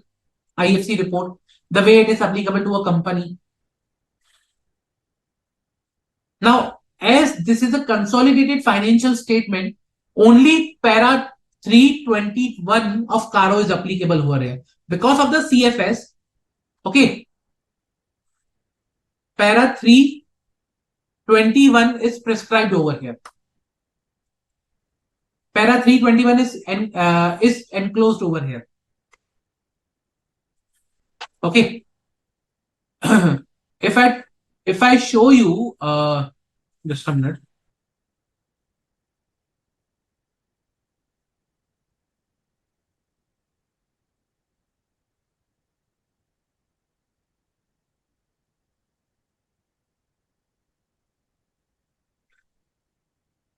Standalone financial statement of the same bank, basically, or sorry, NBFC. Over there, in standalone financial statement, same, you have basis for opinion, key audit matters, responsibility of the management, then auditor's responsibility, then you have report on other legal regulatory matters, where you have in Annexure A the full CARO applicable, full CARO, it's full. And we'll see that there are other regulatory requirements which are applicable. Okay.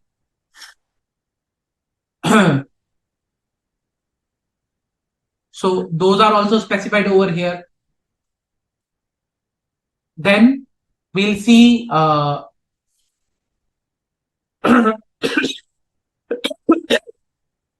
detailed CARO over here. Okay, detailed one, like full CARO is applicable. It's not just few paragraphs of the CARO, but full CARO is applicable. The way we have seen till now, all the paragraphs of the CARO are applicable to NBFC. All the paragraphs, including para 16, which is specifically for the NBFC. Para 16 of CAROs is specifically for NBFC. That is, company is not required to be registered under Section 45 IA of RBI.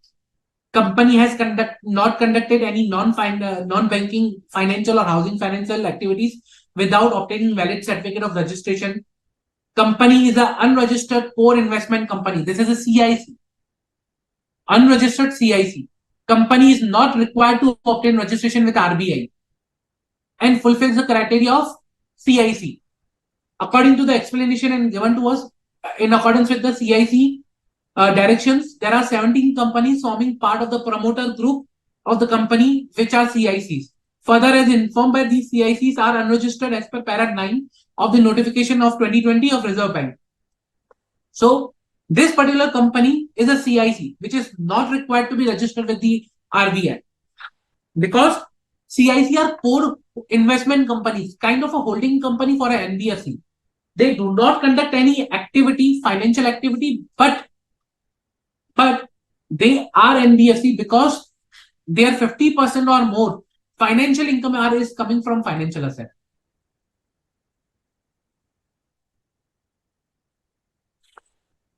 Are you getting my point? So that's why this particular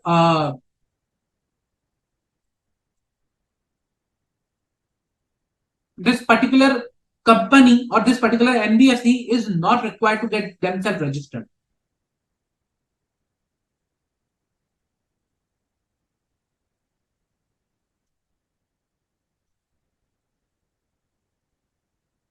If I talk about other details which are there, I'll show you something more onto the other details which already are contained in the annual report of the company. I'll just show you something more.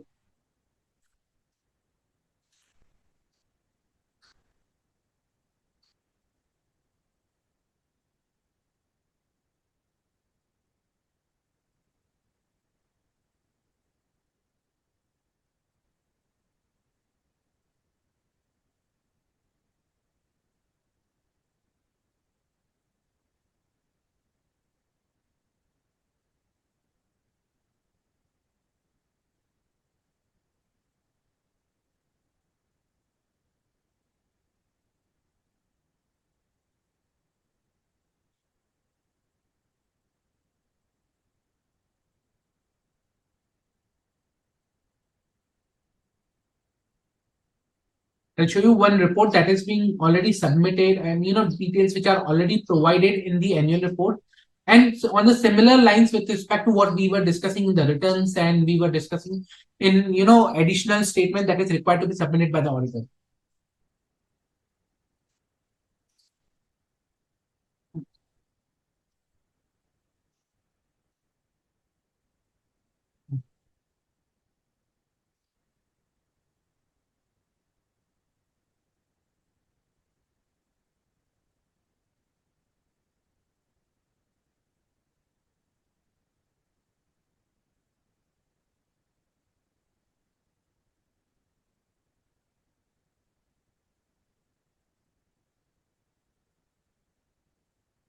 I'll just show you some ratio. I'll show you the ratios and the ratings and everything if they have.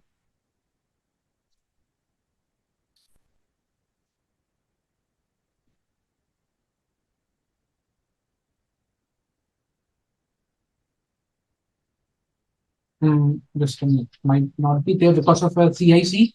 Might not be there because of the CIC, but it will be here in this another NBFC. Yeah. Okay. Remember, I was talking about Tier 1, Tier 2 capital, CRAR ratios, okay, NPAs. So each and every NBFC, unless and until that is unregistered and not required to, the directions are not applicable to that particular NBFC. If the directions are applicable, if the NBFC is registered, they are required to provide this ratio, Tier 1 ratio, Tier 2 ratio, CRAR ratio, that is capital to risk weighted asset ratio or capital adequacy ratio that we were talking about. Okay. So we were talking about minimum 15%, 12% in case of, lending against. So that is already specified, in also annual report of the NBFCs. Plus, if you see, they also specify now this particular NBFC might not be accepting the deposit because this is a housing finance. But if it is a NBFC that is accepting the deposit, they will also specify the credit rating of their particular products, of their particular deposit schemes or fixed deposit that they are accepting from the public. So that is there.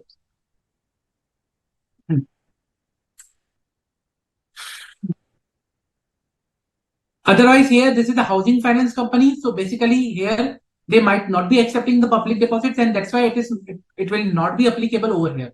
Rest of the things will be similar. I will just show you rest of the application. Being a housing finance company, how the audit report look like for this particular also company.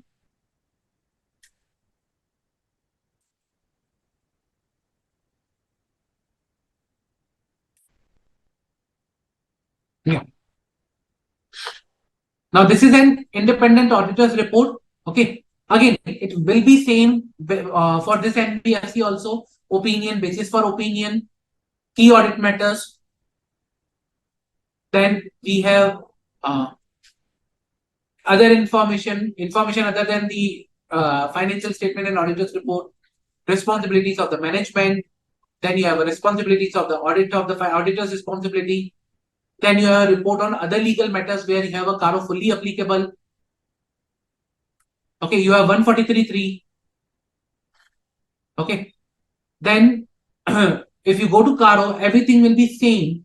If I go to the specific clause, okay, applicable to the NBFCs, if you see over here, this is clause 16, which talks about companies not required to be registered with under the provisions of 45 IEA because it's in housing finance company.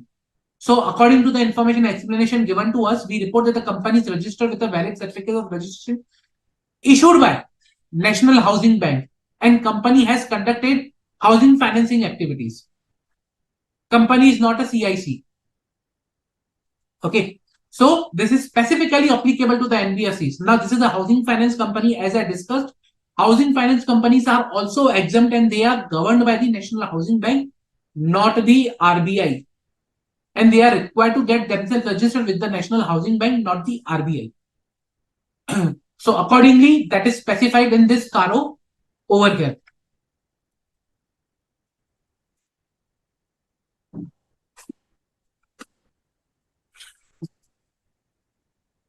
Clear? Any doubt? Any questions with respect to this? So CARO is fully applicable to NBFC. There is no exemption of CARO to NBFC. The next part that I want to show you is the financial statement that I want to discuss. Now, financial statement of NBFCs are prepared as per Schedule 3, Division 3, and NDS is applicable basically to them. Okay.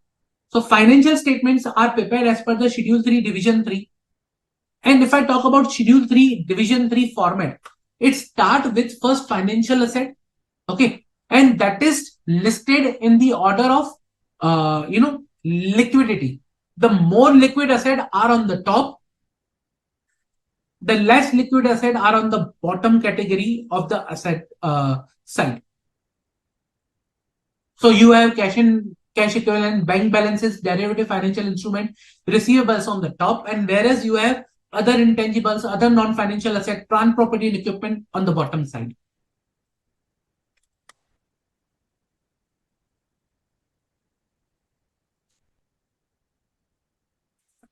Okay, so all NBFCs having a net worth of 250 CR or more, okay, but less than 5 CR, or are joint or are holding subsidiary joint ventures, are required to comply with the Ind AS from the period beginning from 1st April 2019. Now this is a bigger company, so bigger NBFC, so Ind AS is applicable to them.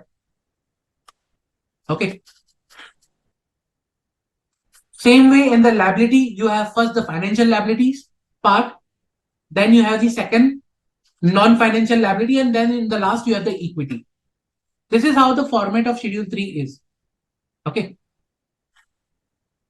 Division 3, Schedule 3. Then you have a statement of profit and loss. Now, in basically companies, we have sale from goods, okay, revenue from operations. But here the prime income should be the principal business should be financial income from financial assets. So that's why the revenue from operations will cover interest income, fees, net gain on fair value changes, sale of services. Okay, such kind of incomes will be there. Then we have expense over here.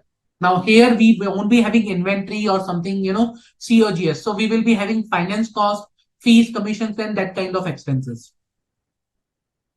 And accordingly, we have the profit and OCI. Along with the OCI, we have total OCI for the period.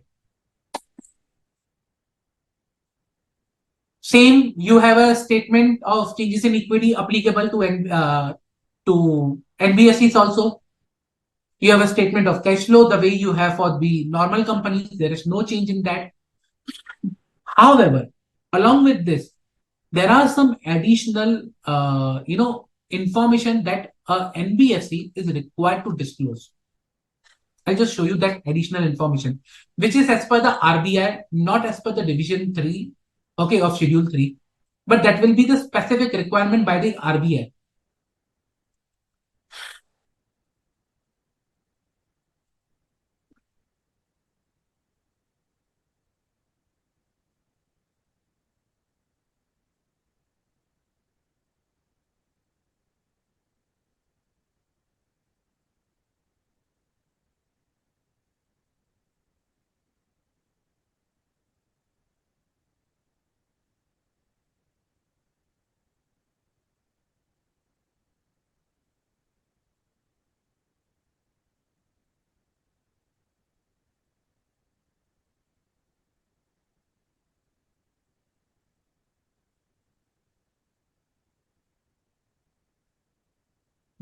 Now, this analytical ratios for the bank, like Tier 1, Tier 2 capital, Tier 1 CRAR, Tier 2 CRAR, debt equity ratio, liquid coverage ratio, normal CRAR, again, is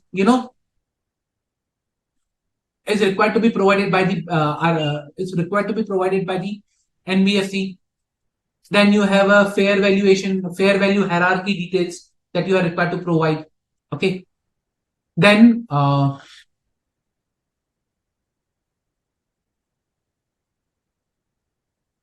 risk management details are there. Then specific, I'll tell you specific details which are required to be provided.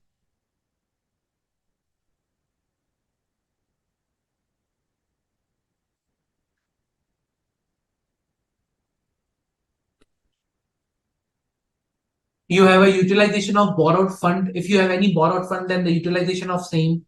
Okay. Then you have a disclosure as per the master direction, principal business criteria, that the 50-50%. Okay. Percentage of total asset toward the housing finance is this much. Percentage of total asset toward the housing finance for individual is this much. So the 50-50 ratio is getting fulfilled or not. Principal business criteria. Again, the ratio disclosure is there. Okay.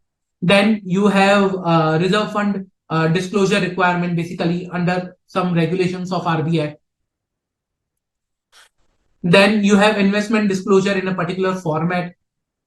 Okay. Then you have disclosure with respect to the hedge management framework, hedging policies, okay, disclosure with respect to the interest rate derivatives. A lot of details are there, and these are based on the various guidelines or the directions issued by the RBI. Asset liquidity management is there, asset liability management, sorry, is there. Then you have an exposure to the real estate sector, how much exposure to the real estate sector is there by the particular NBFC. Okay, exposure to the capital market, if any, is there. Then registration obtained from other financial sector regulators, exposures in the case of real estate business, related party transactions, group structure is there, credit rating, the rating I was talking about. See, non-convertible debentures, credit rating assigned, long-term banking ratings, short-term banking ratings, again, credit ratings. This is India ratings and this is CRISIL rating. For all these commercial paper, long-term, short-term bank ratings, subordinate debt, non-convertible debentures. So the ratings are given, plus what is the amount of that particular, whatever debentures is there, commercial paper is there, is specified over here. Then you have a provisional requirement. So provision towards NPA, okay, provision towards standard assets. So what is the provision? How provision is done like this way? So you have details like, substandard, standard, doubtful 1, doubtful 2, doubtful 3. That is up to 1 year, 1 to 3 years, and more than 3. Then also you have, secured, unsecured, those details are over there. You have a loss asset. So all those details are required to be disclosed in your financial statement based on the RBI guidelines, RBI directions, sector-wise NPA, movement of NPA. Now, why I am discussing these details? The reason because this is part of applicable financial reporting framework. This is part of applicable financial reporting framework. Now, as an auditor, okay, what you are supposed to do or what is expected from you basically is that whenever you are auditing a NBFC, you should be aware, okay, first of all, the regulations which are applicable to the NBFC, the directions which are applicable to the NBFC. So what kind of NBFC it is, what directions are applicable to the NBFC, okay, whether NBFC is a particular, like, MFI, ICC, what category of NBFC it is there. So direction which are applicable to that particular category. Okay. So you need to first ascertain the business of the company. What is the business? What is the category of the NBFC? Then you need to evaluate the internal controls with respect to the financial reporting that is there, that we already do as per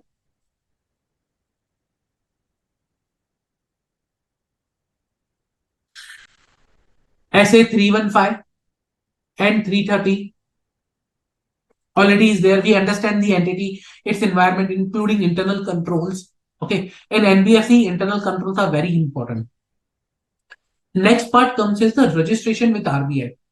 So whether the NBFC is registered with the RBI, reason because it's not only required to be given in an additional report, additional auditor's report, but also in CARO. We have just now seen in CARO, okay, para 316 about the registration and net own funds. It's also required to be given, verified with the other information in annual report by the company. So net own funds is very critical. Okay. and very important, because without this, a company, NBFC cannot be allowed to have a certificate of registration. So you need to see whether the NBFC is, fulfilling the requirements of NOF, net owned funds, whether the company is, if fulfilling the requirement, then whether the company has the certificate of registration or not. So NOF plus certificate of registration, because these all things are going to impact your reporting as an auditor. So whatever we have discussed till now has some or other linkage to the reporting. Okay, some or other linkage to the reporting part that you will do as an auditor of the company.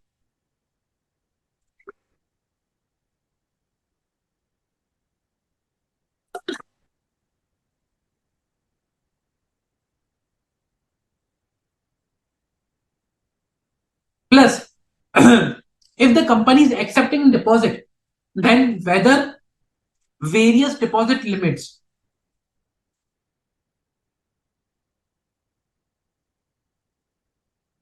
that we read, that there are some deposit limit, plus credit ratings,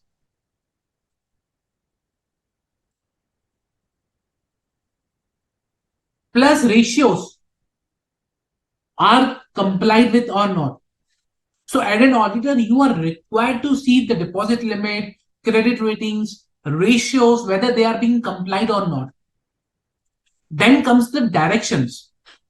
There are some guidelines, some specific things are mentioned in the direction. So compliance with the directions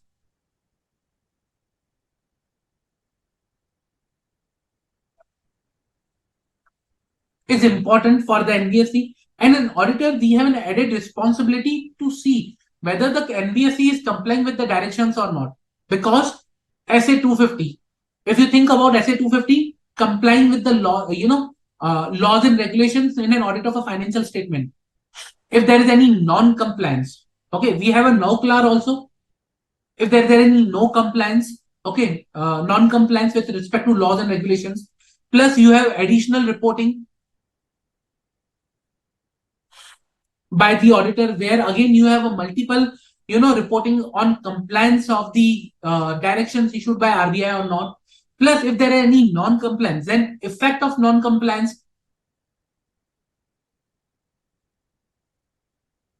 on financial statement or financial position should be there, like penalties and everything, whether the provision has been made or not. So effect of non-compliance in way of provision of penalty.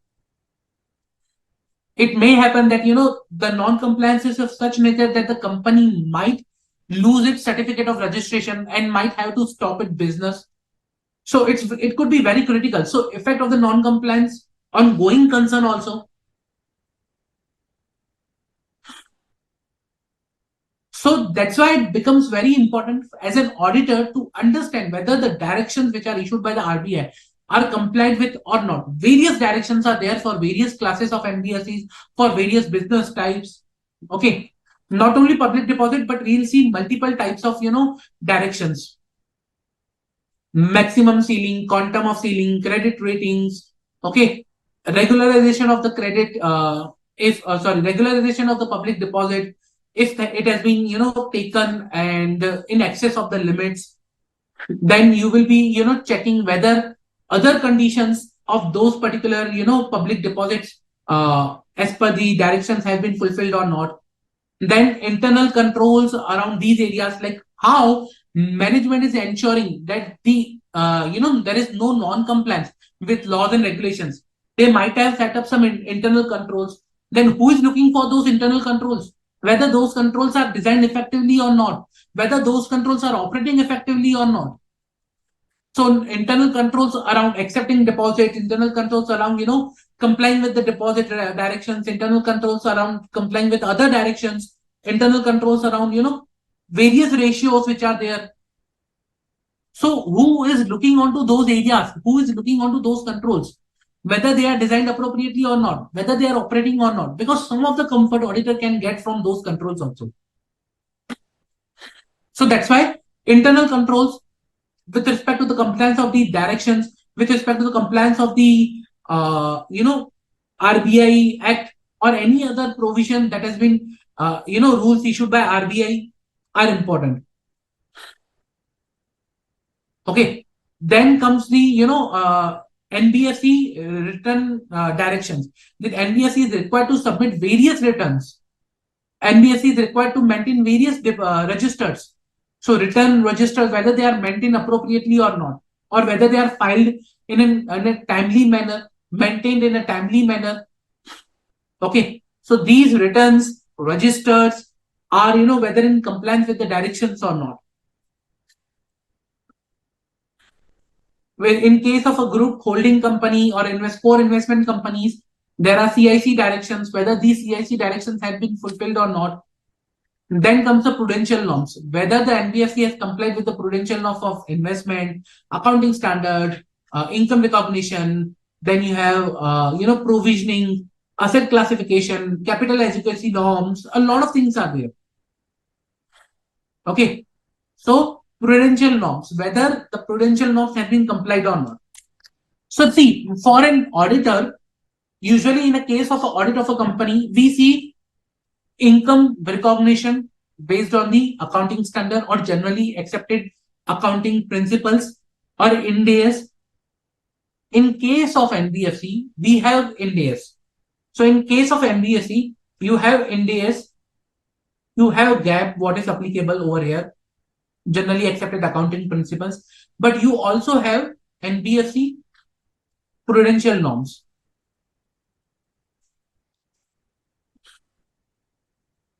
So let's say, for example, if a norm says do not record income, like for example, your generally accepted accounting principle, what they say is,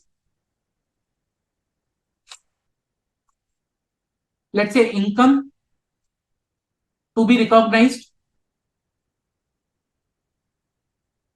when due or accrued, kind of, So income can be recognized on accrual basis, subject to other conditions and Ind AS and whatever it is applicable. I'm not going to in that particular detail, but star mark, subject to other conditions. But if I go to the prudential norms, it says cash basis for NPA. So prudential norms overrides some of the gap, some of the Ind AS to that extent they are applicable, to specific category. So there are prudential norms for the lease purchase, higher rentals, and all of specific areas. There are prudential norms to recognize income in case of some specific category of investments. So all things are there in, various things are there in prudential norms. As an auditor, we should be aware about the income recognition, asset classification, provisioning requirement, which will impact your financial position, which will impact your P&L, which will impact your balance sheet and other numbers in your financial statement. As an auditor, for me, Ind AS, GAAP, NBFC prudential norms are very critical in order to audit a financial statement of NBFC.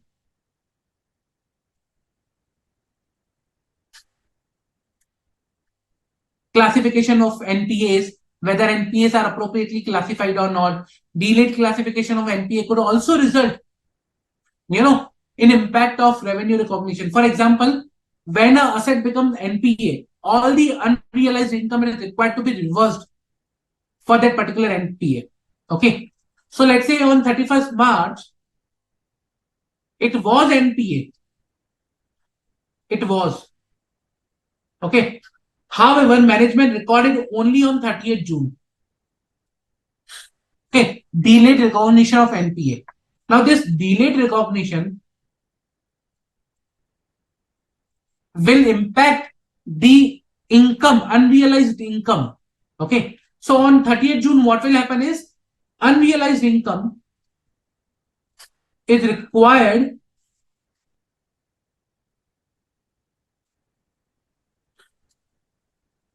to be reversed.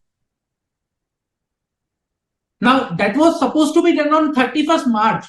And if that was supposed to be done 31st March means it has not been done means income is overstated because unrealized income has not been reversed. As a result, delayed recognitions of NPA also could impact your revenue recognition and revenue reportings.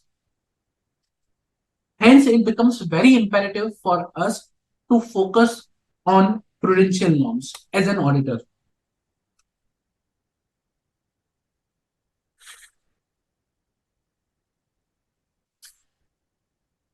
Again, there is a fraud classification, fraud reporting under NBFC. Okay. So, frauds are basically classified into various categories. It could be misappropriation and criminal breach of trust, fraudulent encashment through forged instruments, unauthorized credit facilities extended for reward of illegal gratification, negligence and cash storage, cheating, forgery, irregularities in foreign exchange transactions. Okay, other type of frauds. Now again, these are based on the some amounts or some basically irregularities. So for example, cash shortages more than 10,000. Okay, and cash shortages of more than 5,000 if detected by management auditor inspecting officer, not reported on the occurrence by the person handling cash. Okay, these are treated fraud. So cases of cash shortages, there is a shortage of the cash of more than 10,000 or more than 5,000 not reported by the personnel handling cash. These will be treated as a fraud, not a negligence. Okay, not a negligence, but a fraud. So again, there are directions issued by RBI, like, master directions on monitoring of fraud in NBFC 2016. Okay. So again, there are directions which are issued by RBI, which are applicable and which are required to be complied by the NBFC. And auditors should be aware of these directions also. Okay. So these were the classifications of fraud by NBFC and some specific directions by for NBFCs. Any doubt, guys? Any doubt?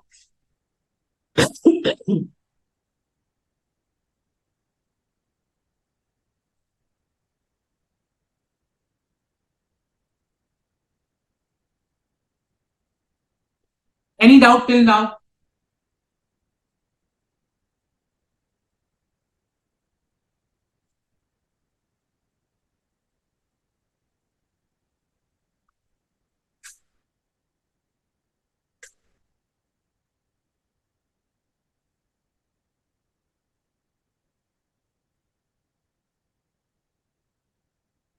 Any doubt?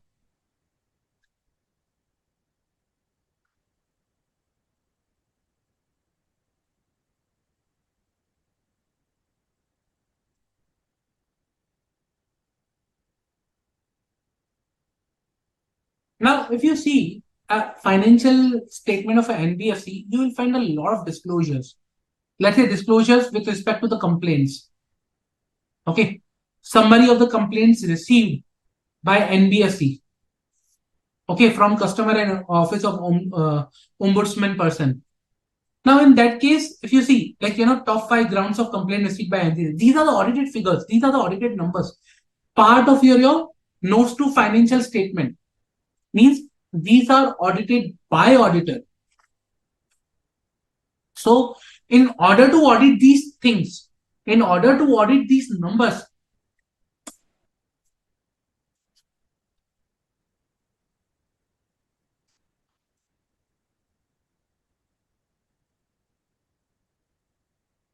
okay, auditor has to go into the depth how the complaints are being recorded. What are the internal controls around complaints being recorded and resolved? Because it's not only resolved but pending at the beginning, received during the year, disposed during the year, complaints pending at the year. So how these are being resolved, these are being recorded, everything is over here. Categories. So how these things work. So that is very important over here to understand. So wherever I have a disclosure in financial statement, which is part of my financial statement, auditor has to audit that, has to take a comfort. He should have sufficient and appropriate audit evidence that these numbers are appropriate. Okay. So auditor has to obtain sufficient and appropriate audit evidence with respect to these disclosures also. They have to audit it appropriately. Then only he will be able to issue an opinion on that. And for that, auditors should be aware what are the directions issued by RBI with respect to a particular NBFC.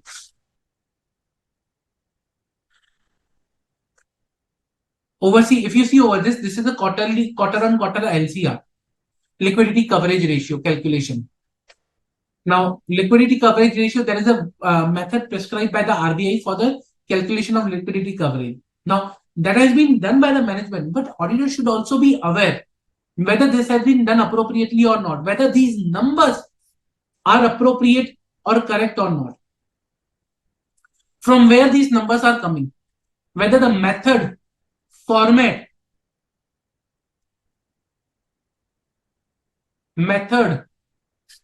data, calculation are appropriate or not. So for this, auditors should have the appropriate knowledge of these directions. And there are lot many schedules. Not only that, lot many details are there. I'll not go to the each of the detail, but there are lot many details. Plus, auditor has to read other information and identify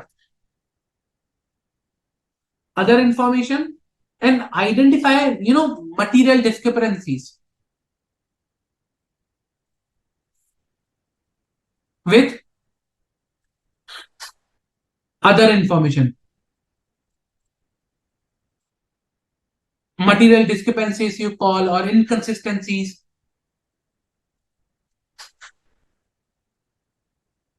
Okay. So he has to compare with the other information. The information which is there in the financial statement, knows to the financial statement, and whether there is a material discrepancy or inconsistency with the other information or not.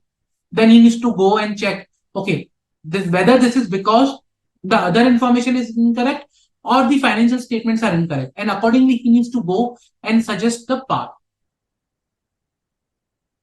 So whatever applicable is there in the normal audit, that is applicable in the audit of NBFC. But over and above that, there are not many things the auditor is required to see, and we have discussed that till now.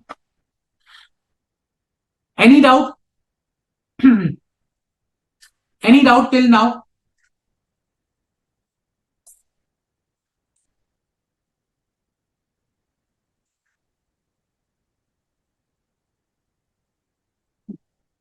So again, we discussed about the applicability of the Ind AS.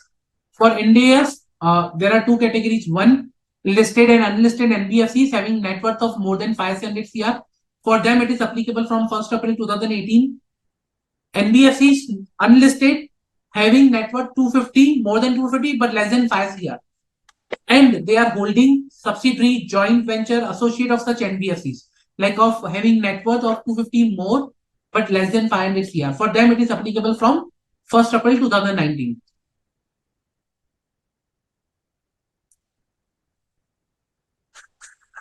Okay. So for NBFCs, Ind AS is applicable either from period beginning from 1st April 2018 or 1st April 2019 based on the net worth they are holding.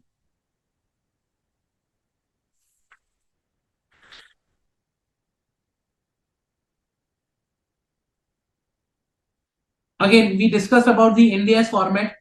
Okay. The format of Division 3, Schedule 3. Like I just showed you in the financial statement itself, this particular format we discussed. I'll suggest you guys to read this format. The difference between Division 2 and Division 3 that we discussed, one, liquidity part. Second, the revenue from operations and, that particular detail. Significance of credit risk and credit impaired in particular, with respect to the trade receivables. So there are some small details and some big differences which are there with respect to the compared to the Division 2. in division 3. Uh, if you'll read in detail the financial statements based on the division 3, you will come to know that particular difference. Okay, so that we have also discussed. We discussed the P&L part also over here, revenue from operations and all this, that particular detail.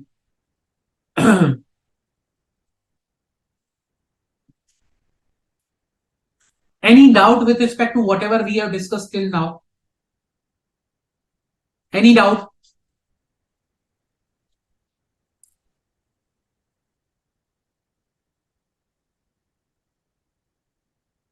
Okay. If no doubts, what I suggest here is in the next lecture, okay, we will be starting with the unit 1. Now, for unit 2, we have completed the unit 2. What I want you guys is to go and read unit 2 in detail. I want you guys to read unit 2 in detail. Okay. So that we can then discuss unit 2 unit 1 in accordingly, and you will have a good clarity of the unit 1 also. Because again, we will be discussing some things which are on the similar line in the unit 1, like prudential norms, asset classifications, and you will be able to understand those details in much more, with much more clarity. So I want you to read unit 2 in detail. That is very, very important. Okay.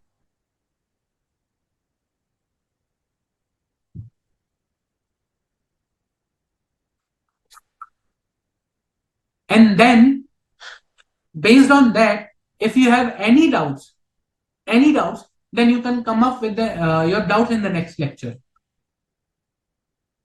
Clear? Please also provide your feedback. That is very important for me, very critical for me to understand if you need any further details from my side. Okay. So please provide your feedback. That is really important.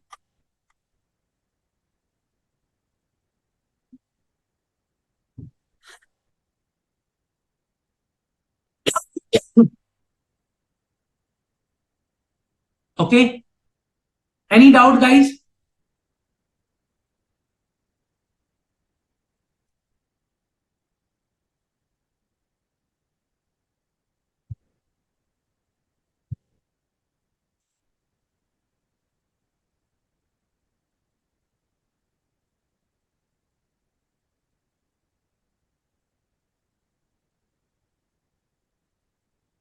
No? Sure? Okay. If no further doubts, then guys, three things. One, read the chapter, solve, understanding questions which are there. I will be also taking up additional questions. And third, bring your doubts. Bring your doubts in the next lecture. That is very important. Now, this particular chapter was there in the old syllabus also. You can practice questions from the old syllabus, and it will be appropriately fine. But don't go beyond. You need to think of the amendment which are there. So it might happen that you are picking up a question which is of old provision. So subject to the amendment part, you can solve the questions which are there in the old course. Okay, you can go to the MCQ booklet and solve the questions which are relevant to the relevant to this chapter in the old course. So there is no restriction on that. You can do that, and you can do practice of this chapter in that way. Okay. So thank you, guys. If no further questions, then thank you. Thank you for participating in this lecture. I'll see you in the next lecture, guys. Thank you very much.